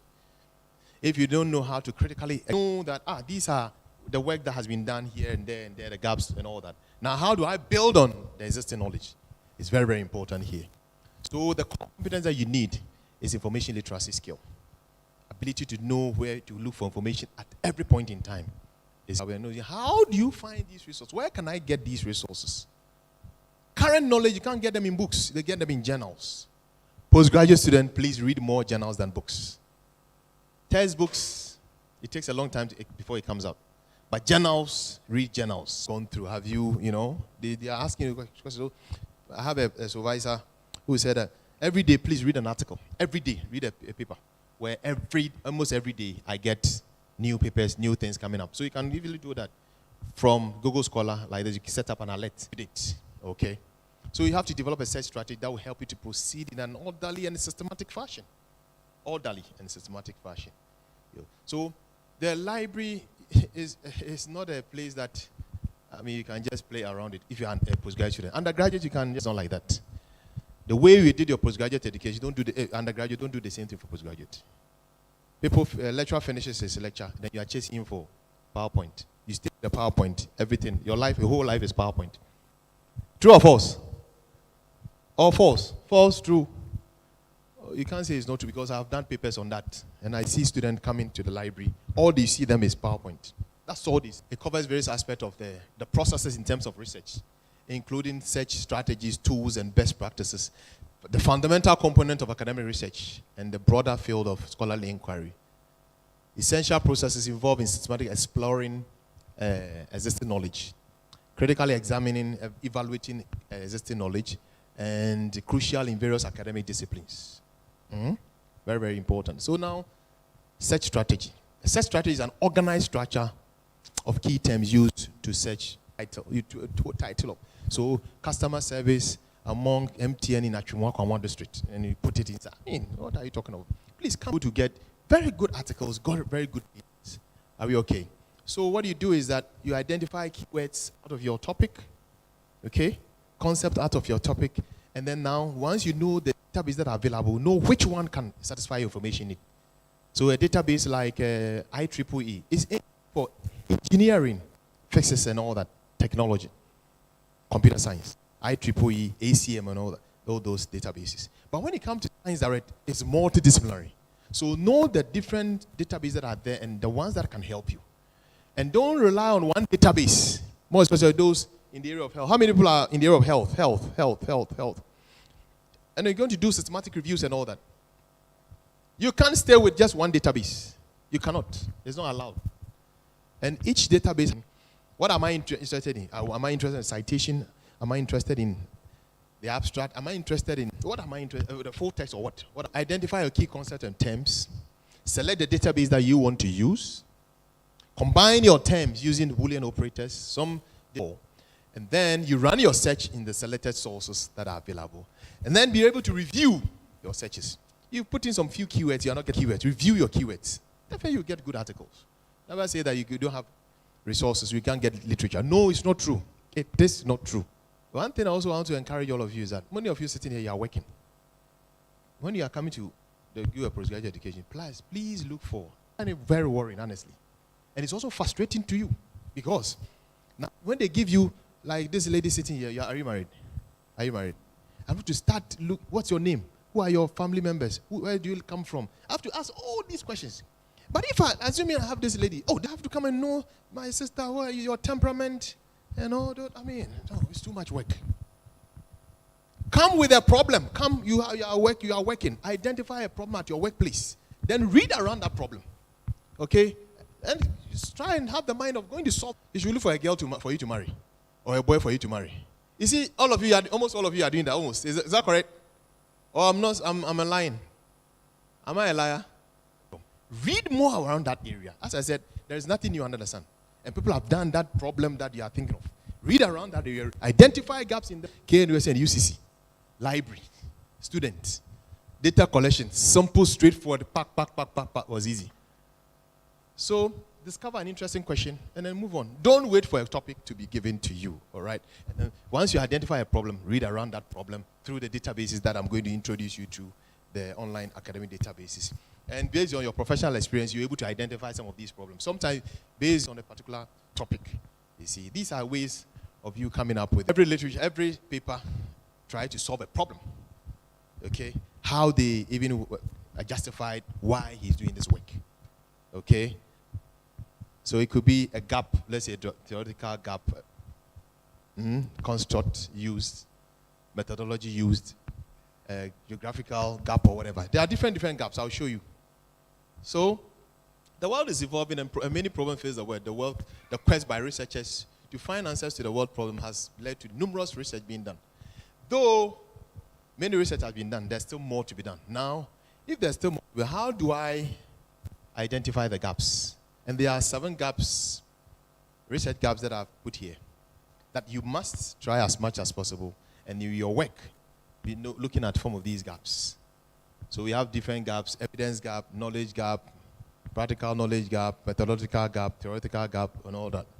Which gap are you feeling? Very key. It's very, very important here. So your supervisor will ask you, or as you are doing the presentation, so now what gap are you feeling? The explanation are all here. So lack of empirical data, evidence gap. There's lack of the understanding are here. Population gap. They've done it on the population, they've done it on a particular group of people. They've not done it on women, but they've done it on men. So I want you to look at papers that have done research. That is what is happening. You've searched all the papers, that's what has happened. And here's the case. That's why I am doing this, not just one gap. All right, so identifying a research gap is essential for advancing knowledge and improving practice and making meaningful new contribution. Okay. So once you have an idea for a topic, please discuss. Your goal is to start asking yourself pertinent questions that your research will attempt to answer. It's very, very important. You have a topic, then you said, why? You don't have a topic. You don't have a topic. Viva. You can change your topic. You know that, or you don't know. Do you understand this statement? That your topic can change. Yeah, I'm not saying that. Because the way the lady is looking at you, I say, hey, why are you saying this? All right. Okay. All right, so let me move away from here, and then because I think I don't have much time. Now, many times students finish their research work, you go into their references, and it's more like, it's not a reference list, it's a bibliography. It's not a reference list, it's a bibliography. And what is a bibliography? A bibliography is a complete list of sources, all the sources that you use. The one that you cited, the one that you didn't cite. That makes it a bibliography. So maybe I use a Bible to get an understanding. It's like a bibliography. They have also cited the Bible. Or sometimes even the sources that you have cited, they are not inside the work. Some of them too are also inside the work. They are not in the reference list. if you use a software like EndNote, Mendeley, all those database reference management software, it will help you. Once you start use the Mendeley, and you'll be fine. All right. I don't think this can help us to do a hands-on. So what we normally do is that we do small. Your college librarian, he can organize one for you. In case he's not able to do that, you can contact me. You can do a small group. I normally do. Who has attended my training before? So take you through all the resources that are available, and then show you all these things that I'm talking about. All right. Okay. So I think I've mentioned the issue of search strategies. Okay. Now, you do searches in the databases that we are going to show you. That, as I keep mentioning, the Scopus, the Emerald, and they are very good. They are very good that you have to. So you do your systematic searches according to your specific research questions in Scopus, Emerald, and all those. Okay. Great. Now, move away from Google. And then some of you too, even your search, your browser, you put your default browser is Bing. And you know the name Bing. And when you do the search from Bing and that of, let's say, Mozilla or Firefox or Chrome, you see the difference. The Bing will give you Bing. So move away from there and use. Now, move away from Google, let's say, and then come to Google Scholar at best. Then move down to more of the discovery platforms, like the ones that I'm mentioning. MPhil and PhD student, please know the databases, rough. Know them. And come to the specialized databases. Yeah. If you're in the area of health, Embase, Hinari, Biomed, +1, Moose, ProQuest, all these one of them. So, know these differences. We have an aggregator, we have databases, and there are more, but I've just listed some few.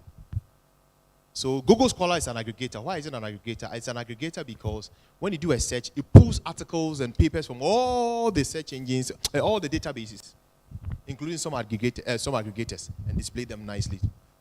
That particular database or that particular platform. So nothing will come from another source. Whatever has been put in that database, that's what comes. In terms of you do a search, it will not give you access to the full text. It will give you the citation. But it tell you that the paper is there. So here you copy the citation and go to Google Scholar and then pick it from there. Are you okay? Scopus. Web of Science is also the same thing. Okay. Now we have the core, the JSTOR, and another database aggregators. And then we have the Bing and then the Google. They are the search engine. All right, let me move here. Now, please, at your level, please stop doing copy and paste. Read for meaning. When you get an article, read for meaning. And written software, or Hakun, or the Authenticate. Authenticate is for the journals, the 1018, and then Hakun is for students, for student thesis. Once you turn your work, it shows a higher percentage. So try as much as possible. And you read the system, you read the papers, and get the meaning out of it, and then put it in your own statement and cite them. Okay, right? Okay. So issue of paraphrasing, or in the end, you are trying to avoid plagiarism. Plagiarism is unauthorized use of thoughts, ideas, or language of someone and attributing them as your own. That is plagiarism. So you have to be very careful of that. Okay. Things are easy. You have softwares that can do all these things. Like Cobalt can do.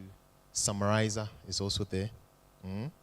No, you are not good in that. There are softwares that can help you to write it nicely. Okay. But again, I keep saying, understand what you are doing. You look for a paper, you download a paper. The title looks very promising, but when you go into the work, it's useless. At this level, please know how to read faster.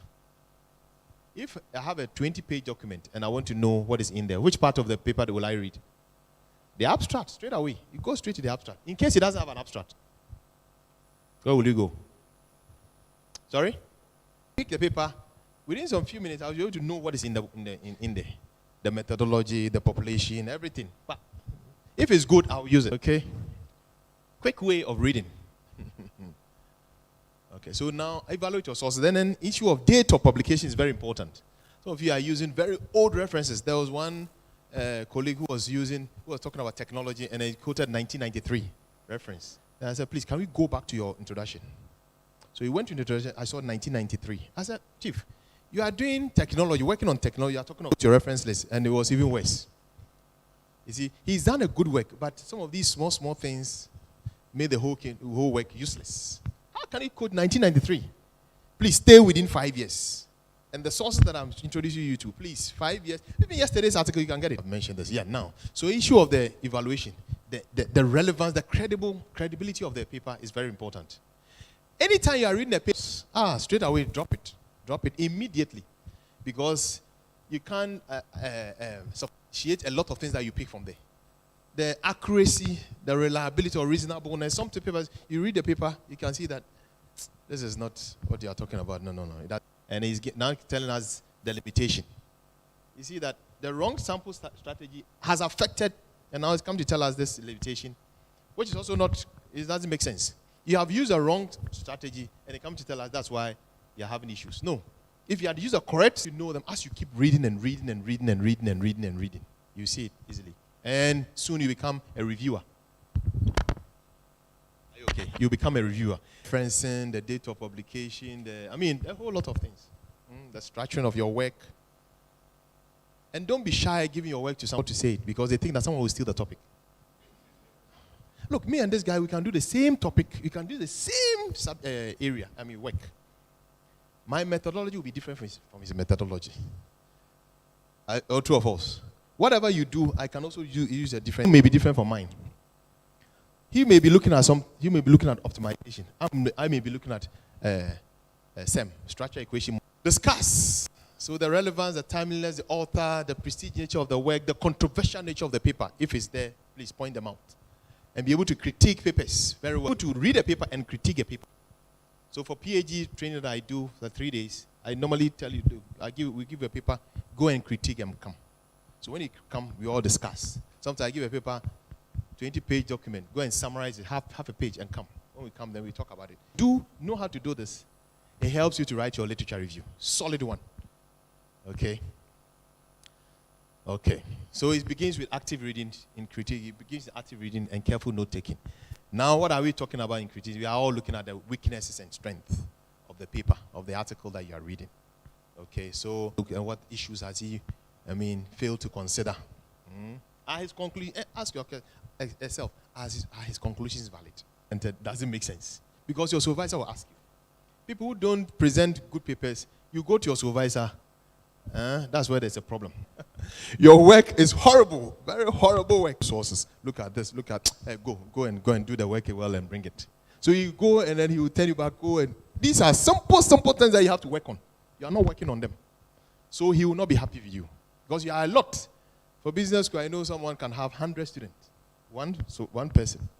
Or 80 students. What type of work can you do? So if you have students that are not good, you do so much. You have to stop your work, and then now even students saying that I can't get access to literature. Then you have to stop and then download articles for the person. At this level, no. You can't.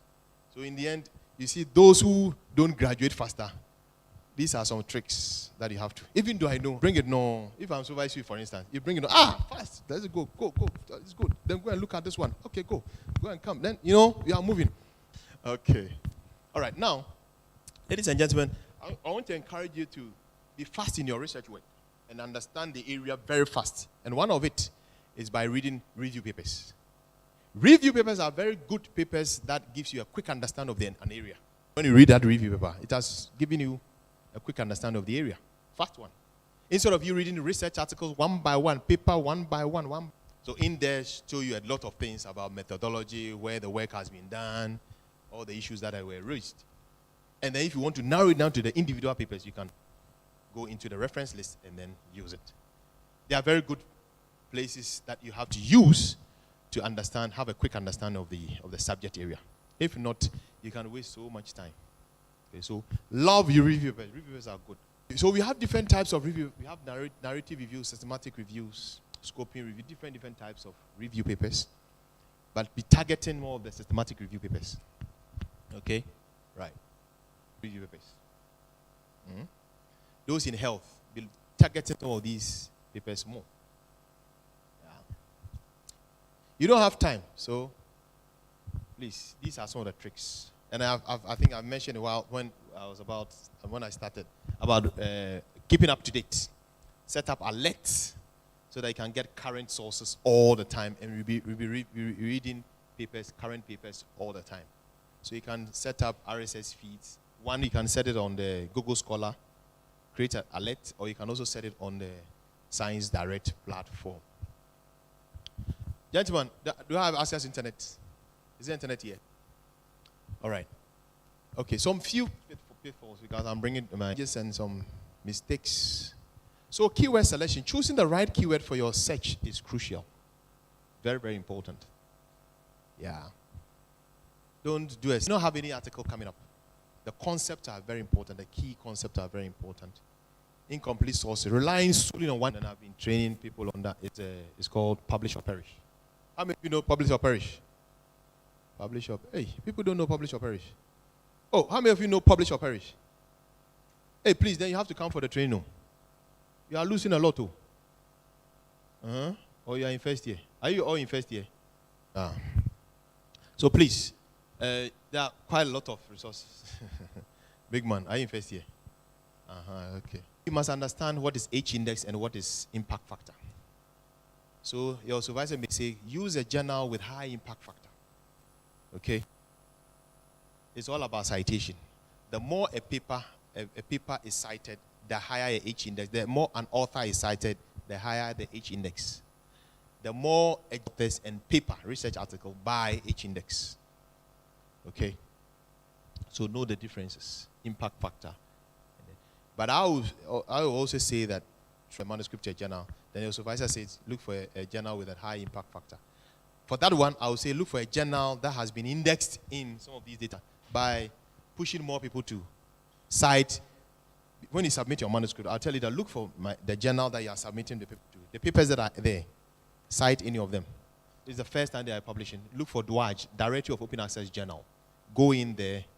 So PhD student is a requirement now. So go in there, look for go into DWAJ, look for your subject area, and then there may be a lot of journals that are coming out that will come up.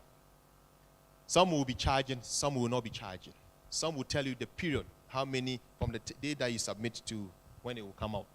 So some have 8 weeks, some will give you 20-something weeks. Some will tell you, let's say the APC article processing charge is $50, some $100 for if you can consider you. And they can, once you ask for a waiver, they can, yeah. Oh, but it's true. I've done some of these things for a lot of people. My provost was, the people have come to touch my destiny. All right, I think I'm bringing the, oh, I don't know what you did. My system is frozen. Please, if you have any question, please let me know. Then whilst the gentleman is coming to help me with the, it's frozen. What did you do? Assuming you started preparing your reference list manually, but along the line you learned how to use these reference managers like Mendeley. How do you proceed? You have the article downloaded already. Do you have to your write-up, or there is a shortcut? So you've done your work already, and now you want to you started and you want to use Mendeley. Yeah, you want to use Mendeley. Oh, and you go into the where the in-text citations are, and then just to the insert. Is that okay? So once you don't delete the reference list, so start the Mendeley one, and then you go into the work itself, and then wherever there's a name, then you clear it, and then now you cite it because that paper has been put in Mendeley.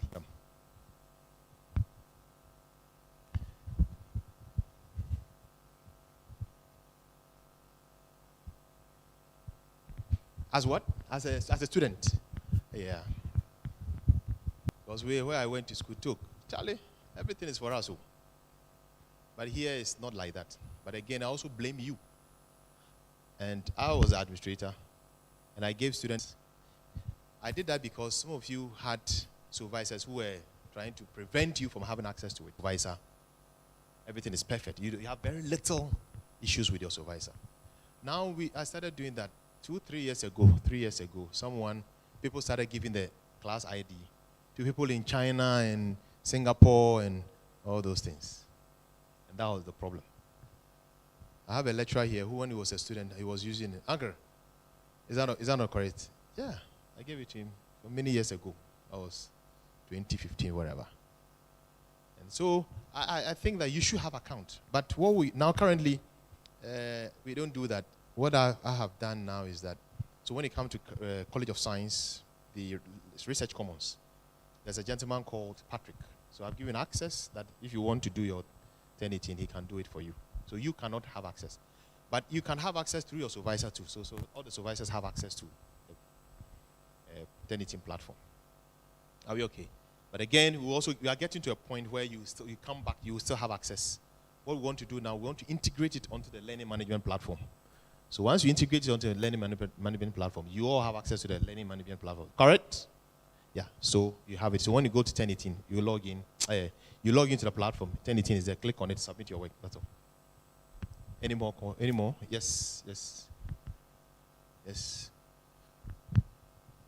So I think I've said quite a lot of things about this literature. Please, can you go online for me? Move away from my presentation. I think I've ended. So it's very crucial with the literature review aspect. Please be particular about it. So you can go online for me, please. Yes, sir. Yes, madam.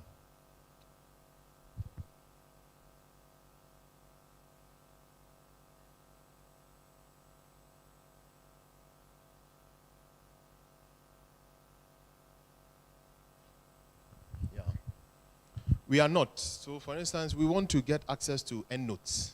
So with the EndNotes, it's very nice if you are using Confidence. You migrate all your into Confidence, makes your systematic reviews and all that very fast. The two, we don't subscribe to them. We are encouraging the department to do, like the College of Health Sciences, to buy some of these resources for you. There was one that we had it for free. HS Talks is like a database. So that one we had it for free, but not all of them that we can have it for free. But some we have to buy. The Confidence Light on the premium, yeah.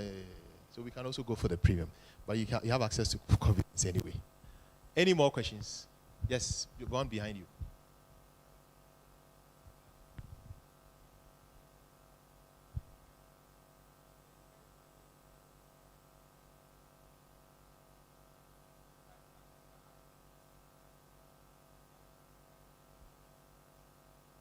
Okay, so he cited an older article in terms of the year.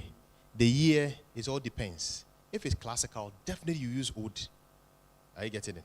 Now, your references to, I will also say that at least 90% of the resources should be very current. You may have sources that is something. But if I see one or two of those ones, cool. But nowhere, a lot of your references are old. That one is not acceptable. Are you okay? Now, with your issue of quoting old references, but there may even the Maslow's thing that I'm talking of. There's a current framework or modular theory that has come. That you can quote the current one. So what you have to do is get access to the resources, the platforms, and then do the searches. You will get them. You will get them. Now, sometimes people also do searches. This gentleman also looked at my paper, used my paper, and published a paper in 2020. So you want to have access to 2010, as cited by Johnson 2020. It's not done. Stop it. Go directly to the person who made that statement, and then cite the person. Citing this gentleman as 2020, it doesn't make your information current. No. Right. Yes, madam. Yes.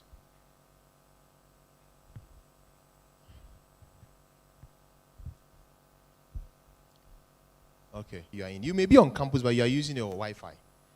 You see, so if you are using the university network, it should give you full access. If you are not using the university network, it will give you the preview and those logins and all that. You are on campus, you are using your own network. Please use the OCL platform, the off-campus platform, if the university network is not working. And that you should get access to the full text. Internet working? Okay, thank you. Can you go to Science Direct for us? Are you using the university network? Yeah, okay, so go to OCL. Go to OCL for me. Help me to do the presentation. Mozilla for me, please. Don't use Chrome. Use Mozilla. Firefox. Sorry? Yes. Yeah, we are buying the premium. So I'm sure by the middle of the year we should sort it out. Yes, because procurement goes through, and it's very expensive too. So it's going through procurement now. Currently, we are pushing for it. Yes. So you're going to get full premium, the premium version of 1018.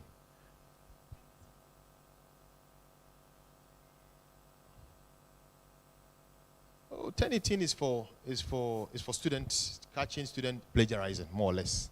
It's more like a similarity, but we have other ones. I said Makund. We also have the authenticate for journals. So the journals use those ones, but you can also use if you have access to that platform. Yeah. There are other platforms like Eve is also there. There are different platforms, but all of them are not free. So you have to pay to have access to them. So this is the OCL platform, off-campus library. You log in, okay, then you have access to all these databases. So please look for Science Direct for me. Science Direct. It's arranged alphabetical order. You go in there, and then you do your search. Yes, someone wanted to ask a question. Yes.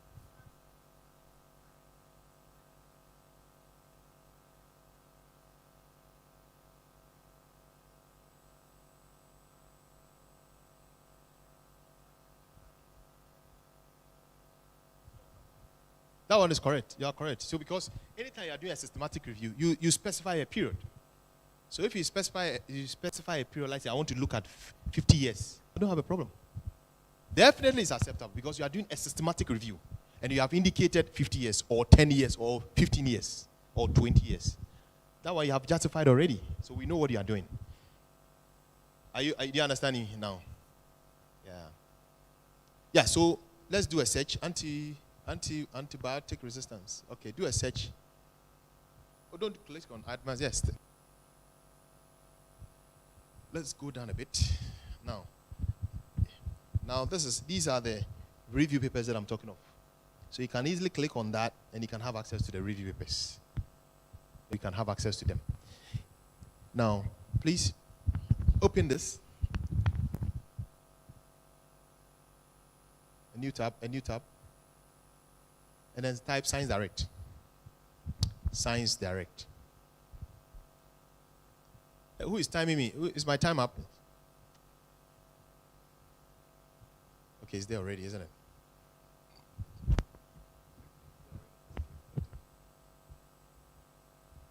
And then search, enter.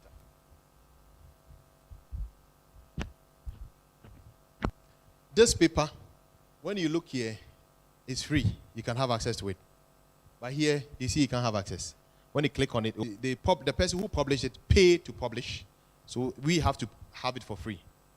Are you okay? But this paper, this person getting money out of it. Are you okay? Let's go back now here.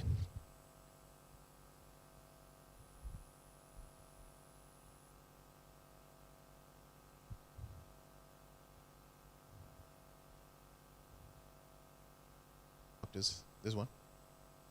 Let me download another one. This one.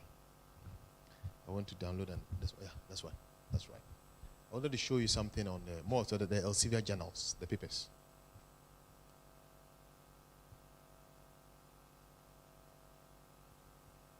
Plus. Okay. That is correct.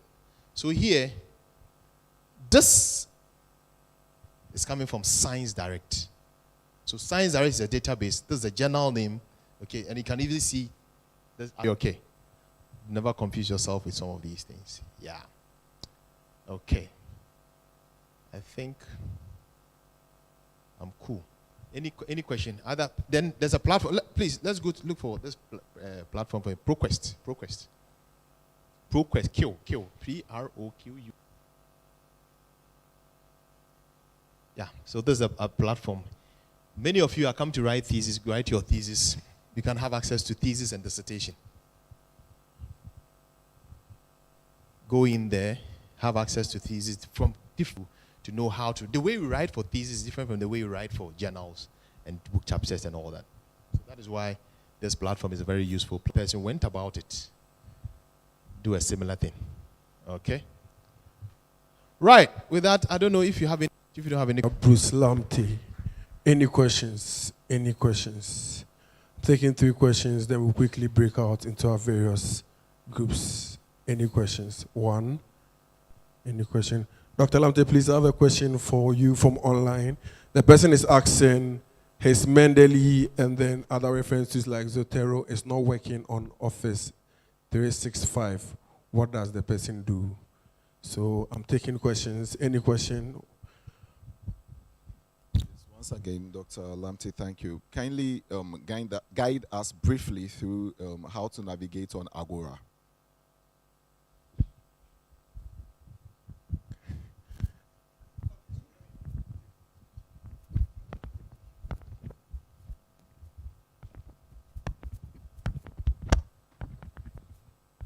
It's not only Agora, but I want to ask that when you go to the online databases, we have a lot of journals there.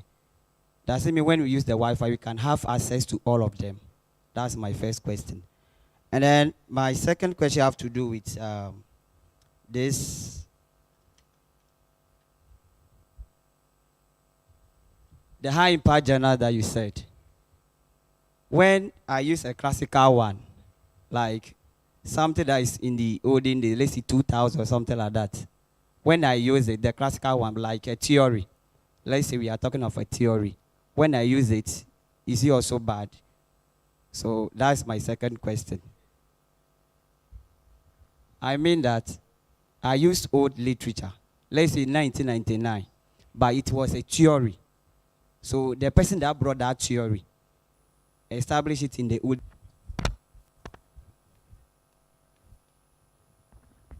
One last question. Please, when is the next Mendeley class?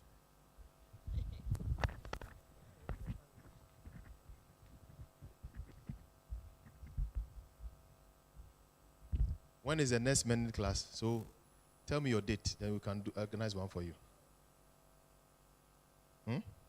When are you available? Your group, you are saying they are coming, get a good number, minimum 20, bring them. We'll do it, okay? At the College of Science Library. Okay.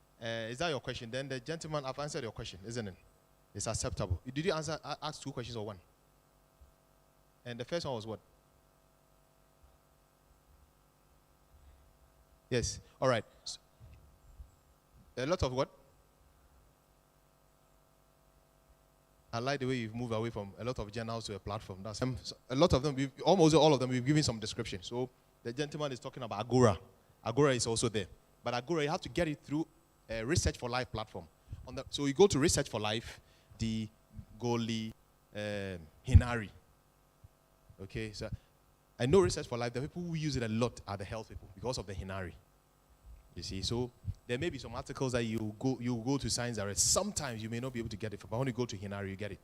You can get it from there. So if you want to know how to use Agora, go to the Research for Life platform. All the platforms are there. All different products are there. Click on Agora and they use it. You don't need login. You are on campus. You don't need login. There was one question here, and then that's it. There are 3 questions. Any more? If not, I think the online said what? Okay, Mendeley is free. A round of applause for Dr. Bruce Lamte. Before he leaves, the good book says that give honor to whom honor is due. Dr. Bruce Lamte is the reason why, as of now, postgraduate students are able to check their similarity index text. You can visit at gmail.com. So you can send him your work and he'll get back to you with your similarity index work. Thank you very much at gmail.com. Please remember to save your name with your file so it's easy for him to do it for you. Quickly,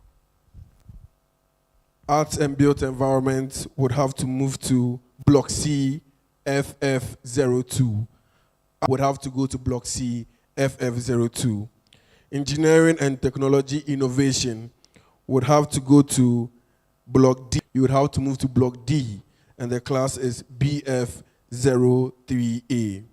For those doing environmental, please go to Block D. I think here is Block D. That's GF02. For those doing governance, entrepreneurship, and development, please to remain at Block D, FF02B. So if I may take it again, for those doing art and built environment, Block C, FF02. Those doing engineering and technology innovation, same Block D, BF03A. Environmental, climate change, and food security, Block D, GF02.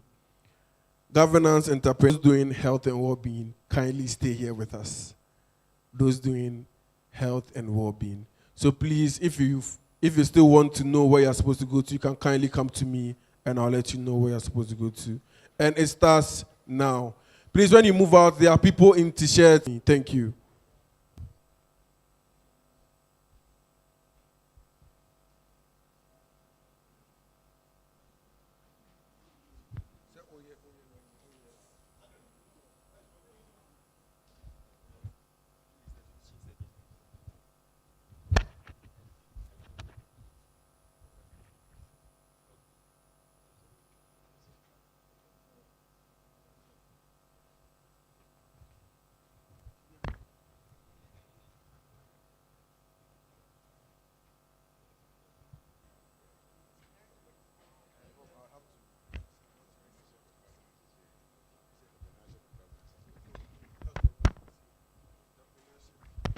Health and well-being, kindly stay with us.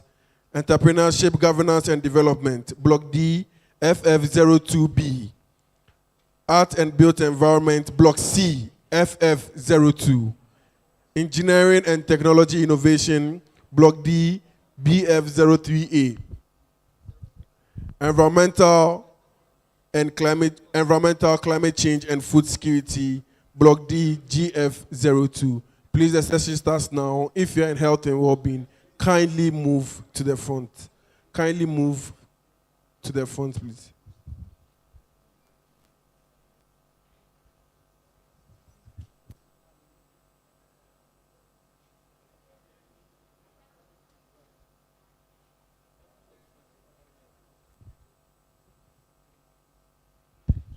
With my mathematics student, I'll get back to you very soon.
All right, a very good afternoon once again.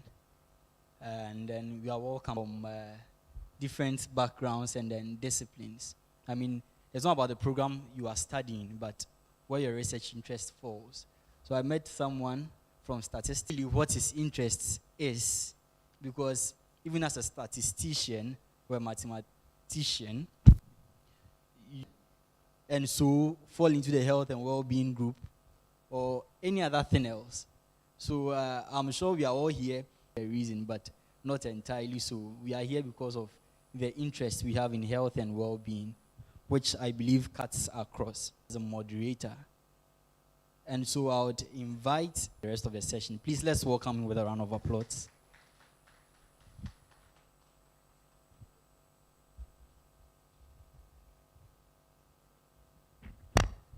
Hello.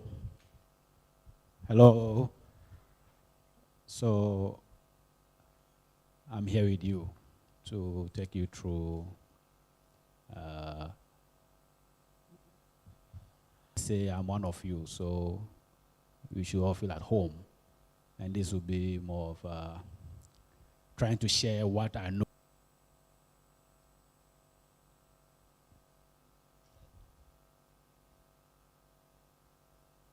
Not to be more formal kind of, but you have anything, maybe I'll go through first, and if there's any contribution and all that, we share. As I was saying, I'm not old in research, but the small I know in research, I would like to share, so that at least we know how to go about it. So this is about 20 slides, so I should finish this in 20 minutes. I'm supposed to do 1 hour per session, so the time left, we do some interactions. People will contribute what they know and all that. And I think that'll be fine for all of us. Is it okay? Good. Are you on the same level? So you have an idea, and in simple terms, you want to convince somebody that mind. It means that if you're writing the research proposal, you need to convince somebody. And you went through how to get literature and all that. So if you give me your proposal, and for instance, you are doing a prevalence study, let's say malaria prevalence in Kumasi, and you are saying that the prevalence of malaria in Ghana is, let's say, 2%, and your reference is 1999, I know that you are not current. You are in 2024. Maybe 2020, 2022 reference will be good. Good. So this will be our learning objectives for this time. So we want to know the ingredients that go into it. And I want to say that for proposal writing, we normally have limit of words or number of pages. But irrespective of the number of pages or limit of words, all the tenants should appear. So if they are given to write 1-page proposal, it means that you're going to summarize this content per the page. If you outright, it means all the ingredients should be in there. Is it okay? Then we have draft research questions and your hypothesis. Then the last we will do is we will know how to write a good research proposal. And when you leave here knowing how to write a good research proposal, then you learn to write better and best research proposals. As I said, I'm not an expert. So the first is when you're going to write a research proposal, what do? You have a nice idea, you convince. If you want to buy your phone or you want to buy something, you know how to talk about it. This phone have this have that, you can do this, and people will buy it. So the same way, if you write a proposal, you want to in it's timely. Let me say that I'm talking about proposal in general. Normally, if you are in school doing BSc and MSc, MPhil, PhD, some like MPhil project, you just wanted to do, and you graduate. At the back of your mind, you can go for grants or awards. So you want people to read and say that, yes, the project is good, that you can. If I read the proposal, I don't know the question you are addressing, then there's a problem. And before you can get a question you want to address, what is the problem? You're try to find a reason why there's a problem. The people who normally people think that I'm doing the research to solve a problem. Your research alone cannot solve. Through implementation, the problem can be solved. The problem that you have seen is significant. And when any businessman will not put the money in a basket. You want to put somewhere that there will be the proposal. So I want to say that proposal writing is not something you write in a hurry. You take your time and you sit, take your time, and you think about it. can take like 1 month thinking about a research topic alone. You yourself will know that this topic you are choosing is not feasible. You can't even do it. But some of you, just review. Current knowledge and any recent debate in the area of your research. You are working in malaria. Any debate going on, you don't even know. Now for TB, they say there's a phase 3 trial for a vaccine. Maxing that for now there's a phase 3 trial for TB vaccine. Which country are they conducting this? There's help, and I follow some people I know I'll get information. And anytime they share, you know. This study is going on in South Africa. Health and well-being, you know already. This current is Welcome Trust, which is sponsoring them. So see, I'm saying it not because I read it, because I'm following people, they are posting on S platform, I'll go and watch that. So people go and read and give us the information for free. Is it okay? Means you are current today. So if you are writing, all this is in there, they know that all. Person is current. Going around, and it's not here that you won't know how to, like, you showing you know how to speak English. It should be as simple as possible. I was telling my TA that if you are writing a proposal and they give it to a 12-year-old girl or boy, you should be able to read the work and understand. Not the big terms. But if that person reads and doesn't understand the work, it means you have not done anything. And some of us, we write the work, we don't even read through, we dump to our supervisors, they should read. You yourself, you didn't read, you don't even understand. You send to somebody. How the person understand? So you need to sit down, you take a pen. Myself, an example, if I write a proposal and I want to send to my supervisor when I do my PhD, I can read through like 15 times before it goes. And when it comes, there are mistakes. 15 times and there are still mistakes. You didn't even read through. You type to the end, full stop. You'll bring to wavy lines, green lines, red lines under them, they'll just dump on you. I don't have time for that. Yes.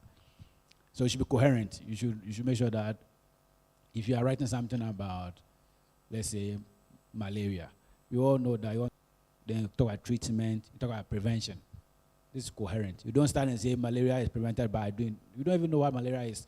You are you enjoy a story when the person is saying it's nice. You say that, the story is nice. The same way the proposal should be like a story. So don't put stress. Just like you want to tell people that what you have, put in the paper, so relax yourself and just give it to them. Is it okay? Yeah, a story. That's what I do. Let me stay in quote. I steal people's writing styles. I go online, look at how the person writes the English, search and got the soft copy of his PhD work. I read through the whole work. So anytime I'm writing, and I know the work he even did in some of you, just after you don't know what they even did in their PhDs, you don't even care. You should know. I read through from end to toe. I have the soft copy, and I've been reading. So I know how he writes, and that's how, and he have graduated. So it means that if I write the same way, I also graduate. That's the trick. So I don't really sit and worry myself. I get a template and look at it. Not cut and paste. It means here that you tell people what you can do and what can be done. You don't have to be overambitious. I wrote a proposal sent to collaborators in UK, and an old professor said that the work is overambitious. So said, let's look at the essentials. Let's deleting, and that is easy. I prefer to write, and you said that it's too much. I did the same thing for my master's. I think my teacher difficult to, where are you going to add? What's the full stop? So it becomes difficult to add to places. But I don't become overambitious. We all know what you are saying cannot be done here. If it can be done in Ghana, you have collaborators maybe in UK, you will travel and do it there, then you know it's fine. And you are doing your work with his master's, it's 1 year research, 1 year coursework. What you're proposing is 3 years. So it means you don't want to graduate. My PhD in Legon, or 4 years. 1 year coursework, 3 year research. So if you design your research and it can be executed in 3 years, then there's a problem. And here, it's 3 years. And you do a coursework for 1 year. So you have to find. So these are things you should look out for when you are trying to write a proposal. Then let's look at guidelines for, we say we live here in order to write a good proposal. So what are the guidelines? You're looking at 3 of them: content, style, and the process. So objectives, you're going to look at objectives, how to get them. It should be realistic that we can achieve them. Then, you want to tell people why you're research is timely. When COVID came, a lot of research were in COVID because it was timely. But interested. Then when it was in the heat, when people you submit for publication, they publish for you in COVID. And we have one MPhil student, he delayed, we get some data, we send, they rejected it. Some 3 figures in the manuscript, and they rejected. We send here, they reject, they send, they reject, and you drop it. Yes. So it should be timely. For the style, your topic should be clear. You want to look at a topic. Then when you write a proposal, you make sure that 1.2, this. You're giving all the session, because when people are referring to it, they know that could go to session 1.1, paragraph this. Some of you don't even. Paragraph means that everything is said in that box. You go to the next one, you're going to say something else. But some of us, what we said in the first paragraph, footsteps are in the second paragraph. Footprint, when we are in school and we are doing letter writing, and they're saying how to prepare you the food you like best, they are teaching us to be doing this, to know how to write paragraphs. You prepare one paragraph, banku in one paragraph, palm nut soup in one paragraph. But they were not telling. It's a story, so you see that the person ended the paragraph. Okay, let me go and look at what happened in the second paragraph. Like I'm watching series, movies. They end somewhere like you want to know what is next. If people are reading your work and they are not excited to know what is next, then they're just reading because normally I read student work because I want to read because it's my duty. Because you start and you are. For me, I like formatting, nice things. So if I start looking and it's not even formatted properly, I'll talk about paragraphs. Somebody sentences. It's advisable that if your sentence goes one distance, then we have to stop. 3 lines, no punctuations. And the person is going to read and understand what you've written. So how are you going to understand? You read full stop, then you start. And let me say this, I've read people's work and they normally put a full stop, and what they start with and say, this means that. I say, this, what are you referring to? I know they're referring to what they said, but you can't just say this. This is going to help us solve the problem. What this are you referring to?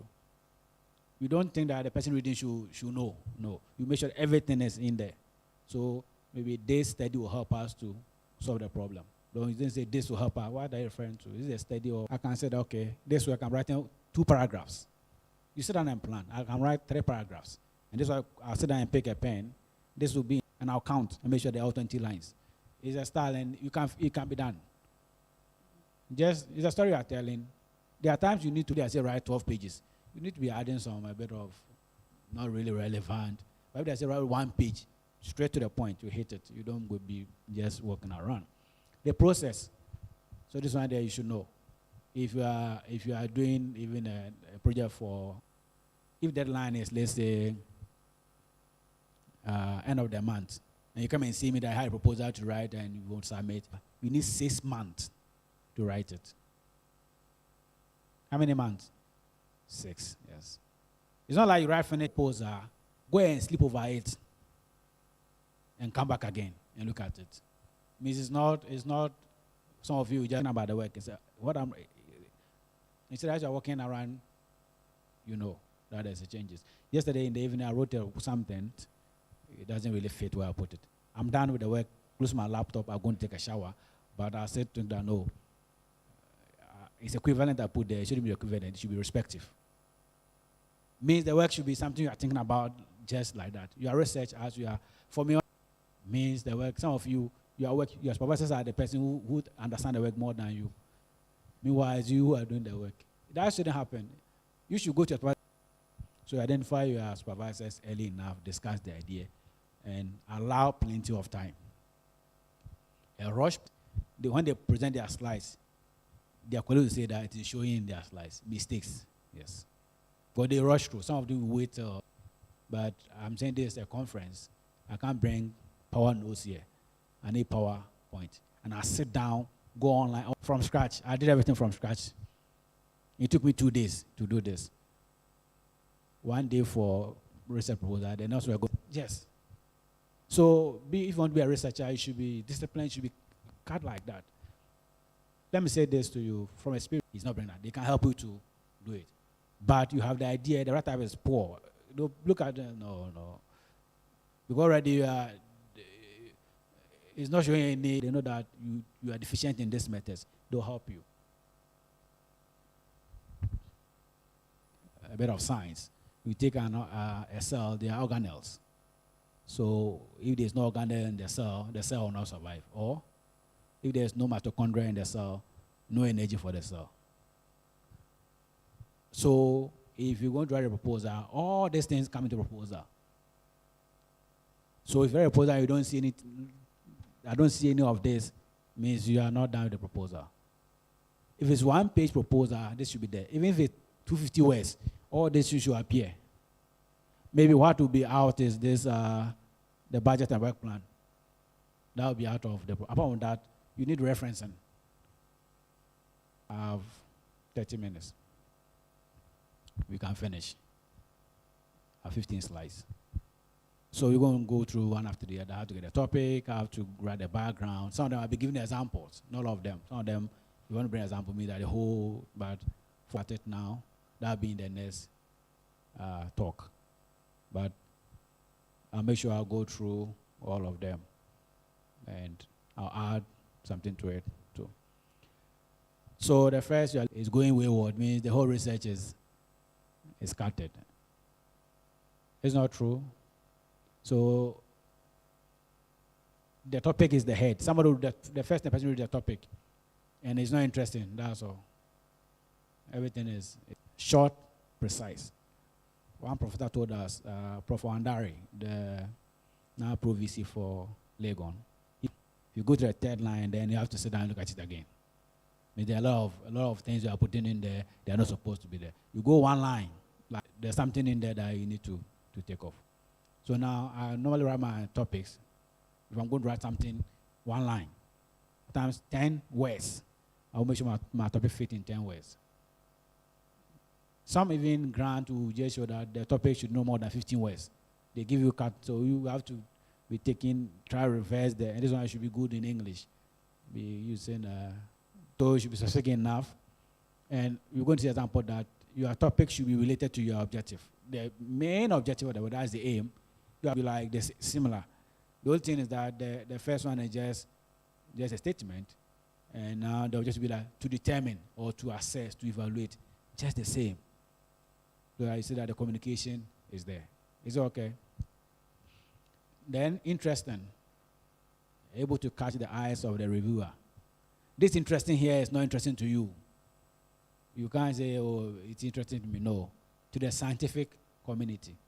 If it's interesting to you alone, no, that cannot be possible. But if scientific community, they say, oh, okay, yeah, let's look at it. It's something that is very good that we can look at this. It's very interesting. If you finish the work, so in getting topic, you are not just getting topic, you are thinking ahead. That if you finish this, what are you going to do with the results? Is it going to help patch a problem or something? And what I say is that the research you are out doing, you will die and go, people start coming and continue. You will not finish it. So you are not the person going to solve the whole world's problem. It's like we are all building a house. You add your one block and that's it. So that small place that you are solving, solve it and go. You can't solve the whole world problem. And if you can't even finish the whole world problem before you all die, the children can, unless Christ comes. Other than that, research will be going on unabated. So the small portion that you want to solve, you think about it. And is it relevant? As I said initially, most of the times for MPhil work, it may not be relevant, but you need to let people go. For BSc work, there, not that there's a repetition of people's work that are done in some, like some of our students, the work that have been done at JOSO, they say don't do at Keynes Hospital. Learn how to do research properly. That's all. If you know how to do research properly undergraduate, you go to postgraduate, then you can go and give us novel things. Because the cost alone, we can't even do it. If you are doing BSc and it's costing like more than 20K, 20,000 Ghana cedis, who is going to provide that amount of money? Is it me? We'll see. So we learn how to do the research. So you know, so from BSc you should know how to do the research, know proposal writing, know how to write your thesis nicely. So now you're confident. You can't do a work that's not feasible. Whatever you are saying you want to do, it can be done. So you think about what is feasible. From my experience, what I'm seeing that a lot of people want people to work with, but they need to get a good concept before they work with. They don't have time for anything that's not important. Ethical and political acceptability. This one, you talk about ethics. If you're going to do a study that you're going to kill people, I don't think somebody will let you do that kind of work. So you need to think about the ethics. You won't be allowed to do it. If I want to do anything about free SHS, I don't think you are allowed to go and be interviewing them. Even some of the headmasters, they won't even speak to you for fear of a lot of things. So you should know the work you are doing politically, you go through. Ethically, you go through. And then you think about it, and it will be in your head forever. It can't be manifested because you can't do it in Ghana here. Politically, it's not acceptable. The first sample is my undergraduate people. They've graduated. And this work is I've been sent for publication. It's under review. So, like, attending a Joso Government Hospital in the Asante region of Ghana. This is straightforward. Anybody who really know what they are doing. It's not clear. So this is how your topic should be. Very simple, straight to the point. And the words are not many. You can even very straight to the point and all that. The second one, and normal, in Ghanaians. That one is high, yes. So this will be like for PAD. So I always say, I look at a topic, I know where it's going to. This is understanding. The fact that you investigate, you are saying understanding. So I'm seeing some mechanisms that you want to do for us to understand. Simple, but you hit it on the nail. Is it okay? So this is how your talk should be. Not too many things, but it's simple and it's saying everything. You are not hiding any information. So all of them, I'm telling you where I'm doing the work. The work are all going to be done in Ghana. This one I could have ended here. Investigating bacteria among diabetes patient, full stop. Then the question, why are you doing the work? You see that kind of thing. So we want to make sure that everything is represented. So you attend the study site, and it's in Ghana and all that. The second one, too, still, I can even not bring the Ghanaians. But I wanted to know that I'm doing the thing among Ghanaians. Is it okay? So that's the topic. We move on to a story. So if your storytelling is not good, start knowing how to tell a good story. So the good story is you start. I'm doing a work like the first one among the bacteria among that, insulin days, that, there are different days, that, which people are mostly affected. Lifestyle, you talk about it. What are the risk factors? You say bacteria among diabetes. Why do you think that those with diabetes, they will have bacteria? I mean, they have more susceptible to getting this, or they have more glucose in their blood, so bacteria will grow. They say, okay. So then the work you're doing is the link between bacteria and diabetes mellitus. Then you yourself, you're standing there. You should make sure there's a link between what you're doing. It's clear there. I always say that there's nothing new under the sun. Even though we are still doing all this thing, they are all there. It's not new. It was there, just that we have not uncovered it. So we write like a tell a story, and must be get that information from. You reference it.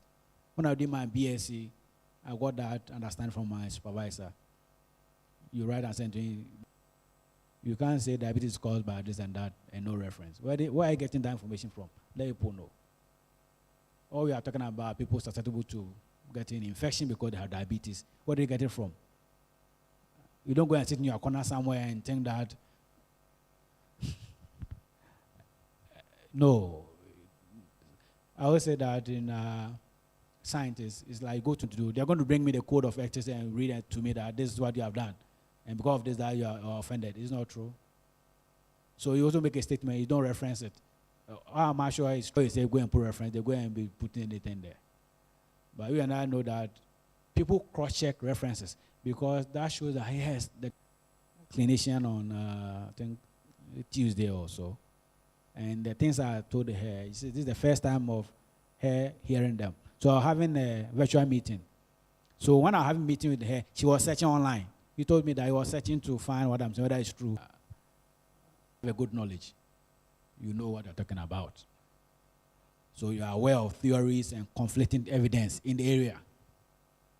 Theories are things people have said and talk about it over and over again. Immune system is suppressed during people having diabetes. You all know this. And if you tell me this, you need to give me a proper reference. I mean that you know. Are there conflicting evidence in the area you're working? Let us know. And that's the main reason why you are doing your work. Let us know. And help the readers understand their questions. Go after the back, so the person is confused. Will I move further to look at the others? No. So the background should bring everything out, conflicting evidence, everything is in the background. Give it to me. I have the information on what you are doing. Don't assume that, oh, I'm working malaria, my supervisor gave me the topic, so he or she knows what I'm talking about. No. Assume, because he's reading as if he doesn't know and doesn't understand.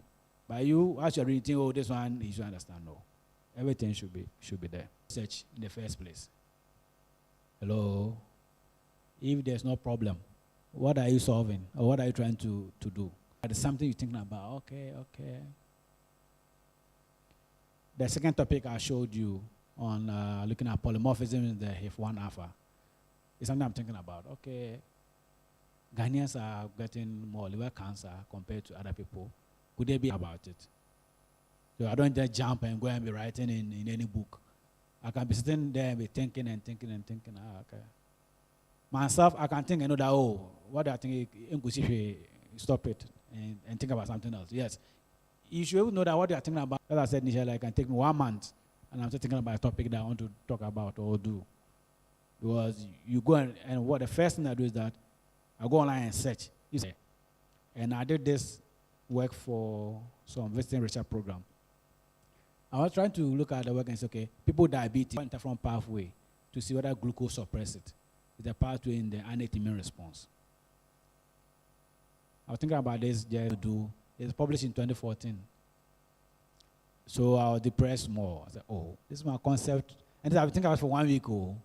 I went and searched and Western blot, they use flow cytometry to do it. So what can I do that they didn't do? Okay, they didn't do microscopy. Yes, and I got the grant to travel to Cape Town to do it. Because what they have done, I'm built up on it and doing. And if you don't have microscope, you can't do this work. So you see that the work has been done, but I was able to sit down and say, okay. So it's not easy. Some of you always want to rely on your supervisors for topics. Let me say nowadays, they are tired. And they can say, okay, it's good, let's do it. So your work is imperative, means that we need to do it. So this is a question you should ask yourself. Why does this research need to be conducted? So if you want to find a problem, why? I want to do this way before I want people to understand how glucose affects the immune system.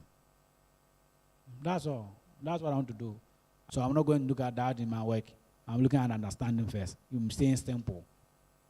And leave the rest. Some of us at work, we will say it and say that for therapy and that there will be drug discovery. And are you the one going to discover the drug?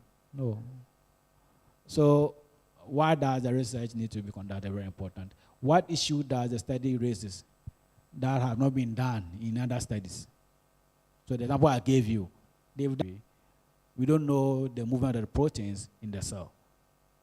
And that's what I'm going to do in my work. So that's what you do. You want to do what they have not done. So my work became a bit of novel. Even though I'm building on somebody, you just get you and you go. So you all need to read. So if you have a topic and somebody have done it, don't shelve the topic. Read that paper and see. You might see there are loopholes. Then you say that, and that will help you because on somebody's work for my work. Some of you, let me even say it, when they are doing work in the area and people are published in the area, they will not let people know that there's somebody have done something like that in that area. They are hiding that information that it's like their work is there. And I said, we are all doing small gap at a time. So if they didn't fill the gap, you reference those papers, then you say that because of that I'm doing it. You say, oh, okay. You are building upon this foundation. But anything about that work, you ask them and they are standing and looking at you. You go online and search, a lot have been done. You want to get a rationale for your study, these are things you'll be thinking about. Is your work going to inform some implementation of a passing candidate from your work? And that could be taken up for the next stage. So if you want to look at the rationale, you're looking at the significance of your study, your justification, why the work should be done, and that we shouldn't do the work. The implication. So that was also an implication. Don't think that understanding alone is very good, because scientists will need to understand. Those textbooks you have here and all that, understanding. So then there's implication of your work. If you're doing work about malaria in children, and all those ones, these are things you should think about. Then you're looking at how you are going to refine to us to understand more. These are things you should think about. Then, on the effect of scholarly research, theory and practice. Right? Glucose is suppressing this path. You can't have a way of trying to block it. You go into practice and all that. So, and what will be improved or changed due to your research? So you finish your work, what is going to change? And every work you do, there's something will change after your work. You want to guide what you are going to do in your work. So the question asks, what exists malaria among children? My question will be, what's the prevalence of malaria among children in ADRC? Not just the answer, but can be tested. So the question I asked, what's the prevalence of malaria among children in ADRC? Then my hypothesis would be like, the prevalence of malaria. So you can't test this because 10 is my high, you 20 is your high, so you can't test. When you finish in 20%, it means you reject your null hypothesis. Is it okay? So you put a question, and the answer bacteria among, this is my question. What is the common bacteria isolate? Isolated bacteria. That's my question. My hypothesis and the research question, I can see some contact in there. Is it okay? There are some work I write, I don't talk about research question, I talk about hypothesis. Because if you talk about hypothesis, you know the question you're asking, the question. So those who are into research know that, okay, if you want this hypothesis, the question will be, what is the question or hypothesis? Also inform your specific objectives, not your aim. That's the main objective. So you're going to see example in the urine, so that you get the common one in there. So if I go to your objective, I don't say this one in there, means your question cannot be answered. And you submit to your supervisor, what we research should be closely related to the problem. So that's your main objective, that's the aim. But if you want to know what's the prevalence, so you can estimate. You want to know association. If malaria is, parastemia is going up, HB is going down. Is there any association you want to look at?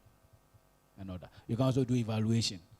So these are things you sit down and look at. These are the things you want to look at your objectives.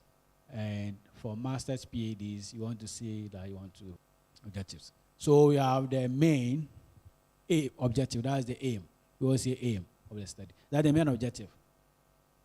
You need to give us your aim first before you go to your specific objectives. And as I said, the aim of the study is in consonance with the topic you are doing. Then your objectives in consonance with your research question and hypothesis. So they are all there. And your specific objectives are coming in from your aim. So you see that your work is all connected. Is somewhere else. So the aim summarizes what to be achieved by the study. And should be related to the problem statement. The objectives, what you want to do, should be realistic and should be time bound. You are doing the thing in 2 years, and your objective is 5 years. Then you can achieve it. It's not time bound. It's not realistic. You can't do. So it should be logical, connected to the general part of the objectives.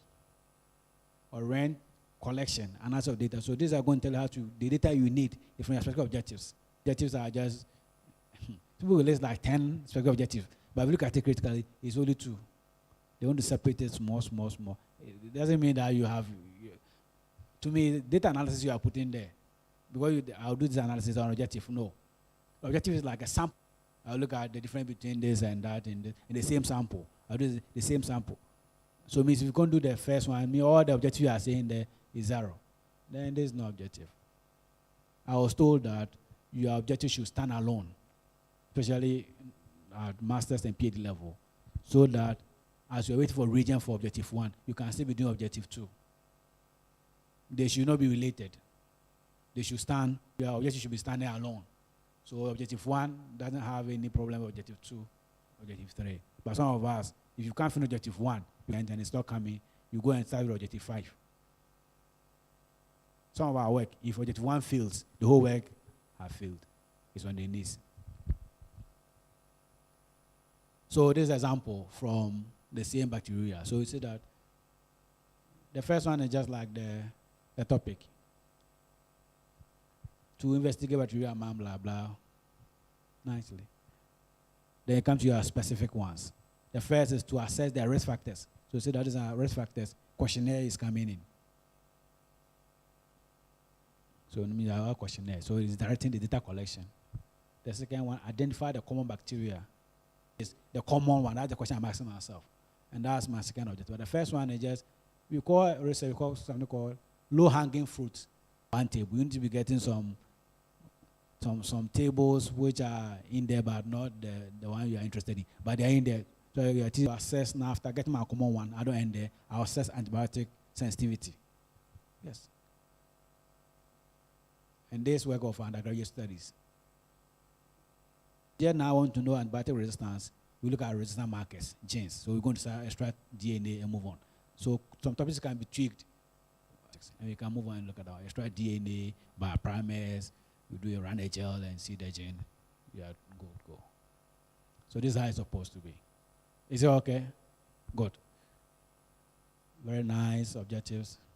And if somebody's reading this, say, they don't know what to do. You see that on the project, I didn't add Ajoso to the end of the sentences because they're all coming from the chain attending Ajoso. So the second one, you will know that you are saying that Ajoso that you'll be doing the work. But some will say that to assess the risk factors of bacteria among patients attending Ajoso. So Matthias, people are sleeping. They came here and I tell students that you this morning call lectures about you are come to sleep.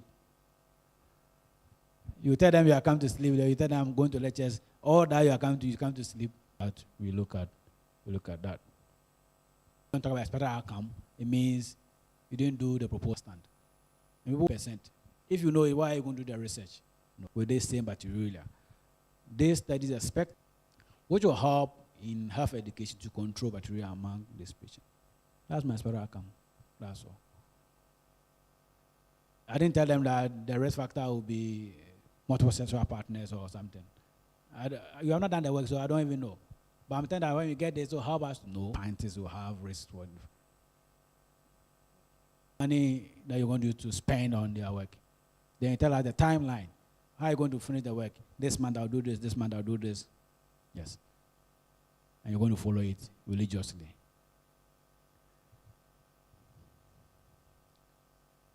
I think we're talking about reference already. To prevent plagiarism, you need to look at your reference in text and external referencing.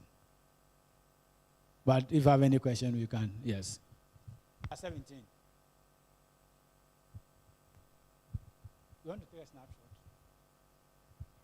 Okay. Yes, I'll share this one. I'll share it. Slide 17.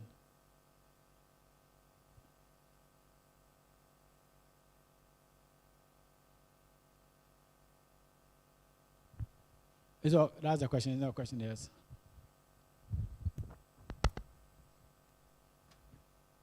Please, I want to ask a question about when you do research and then not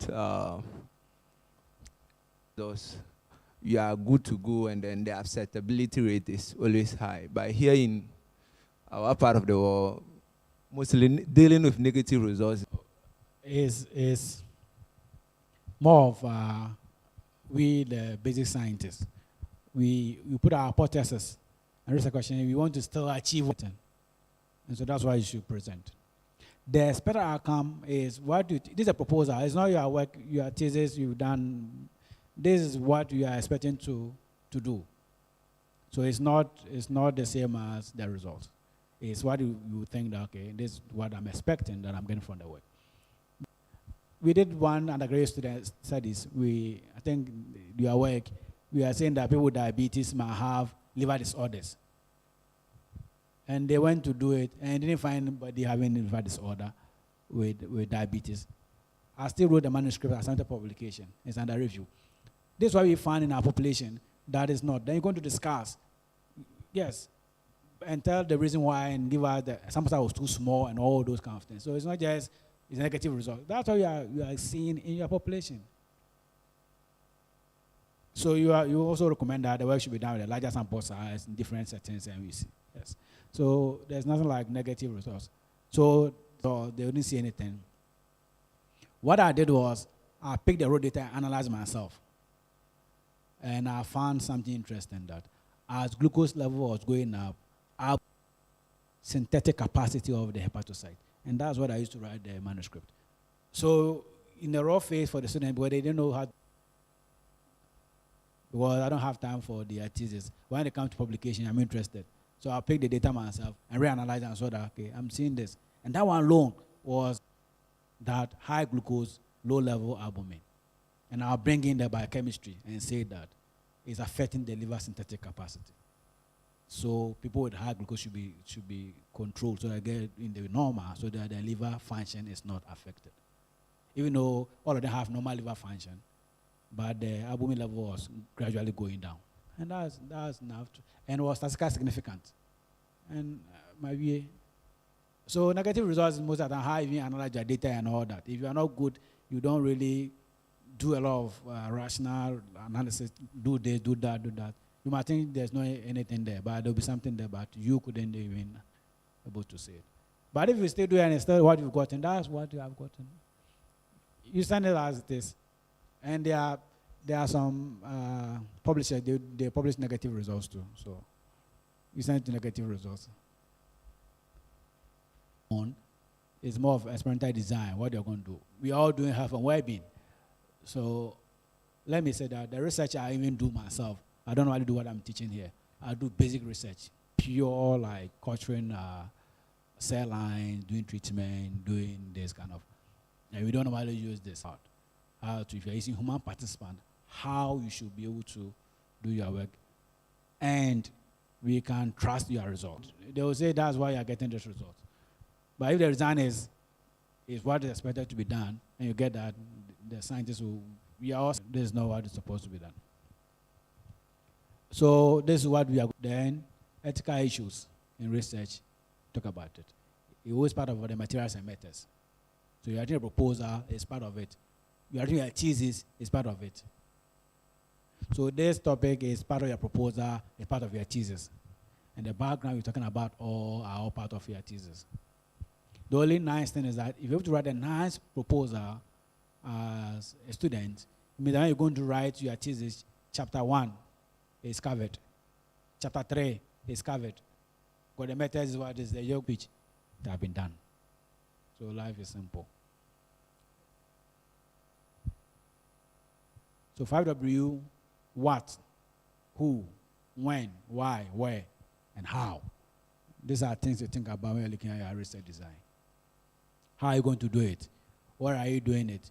Who is doing what? More of this parasite during the rainy season. And you are doing your work in the dry season. Then you come and tell us you are getting negative results. Means the design is I would say it's non-starter already, so your results will already will be negative. So you are looking at the structure, that's the considered structure that is guiding the research. So this is to tell you how to collect your sample and how to analyze your data. These are all in the design. So if you look at the design, you can look at this here. The first is the sampling design. So this is how you're going to select your participant. We're going to talk about how you select your participant. But if you are using humans to do your work, the people you select will have effect on the results you are getting.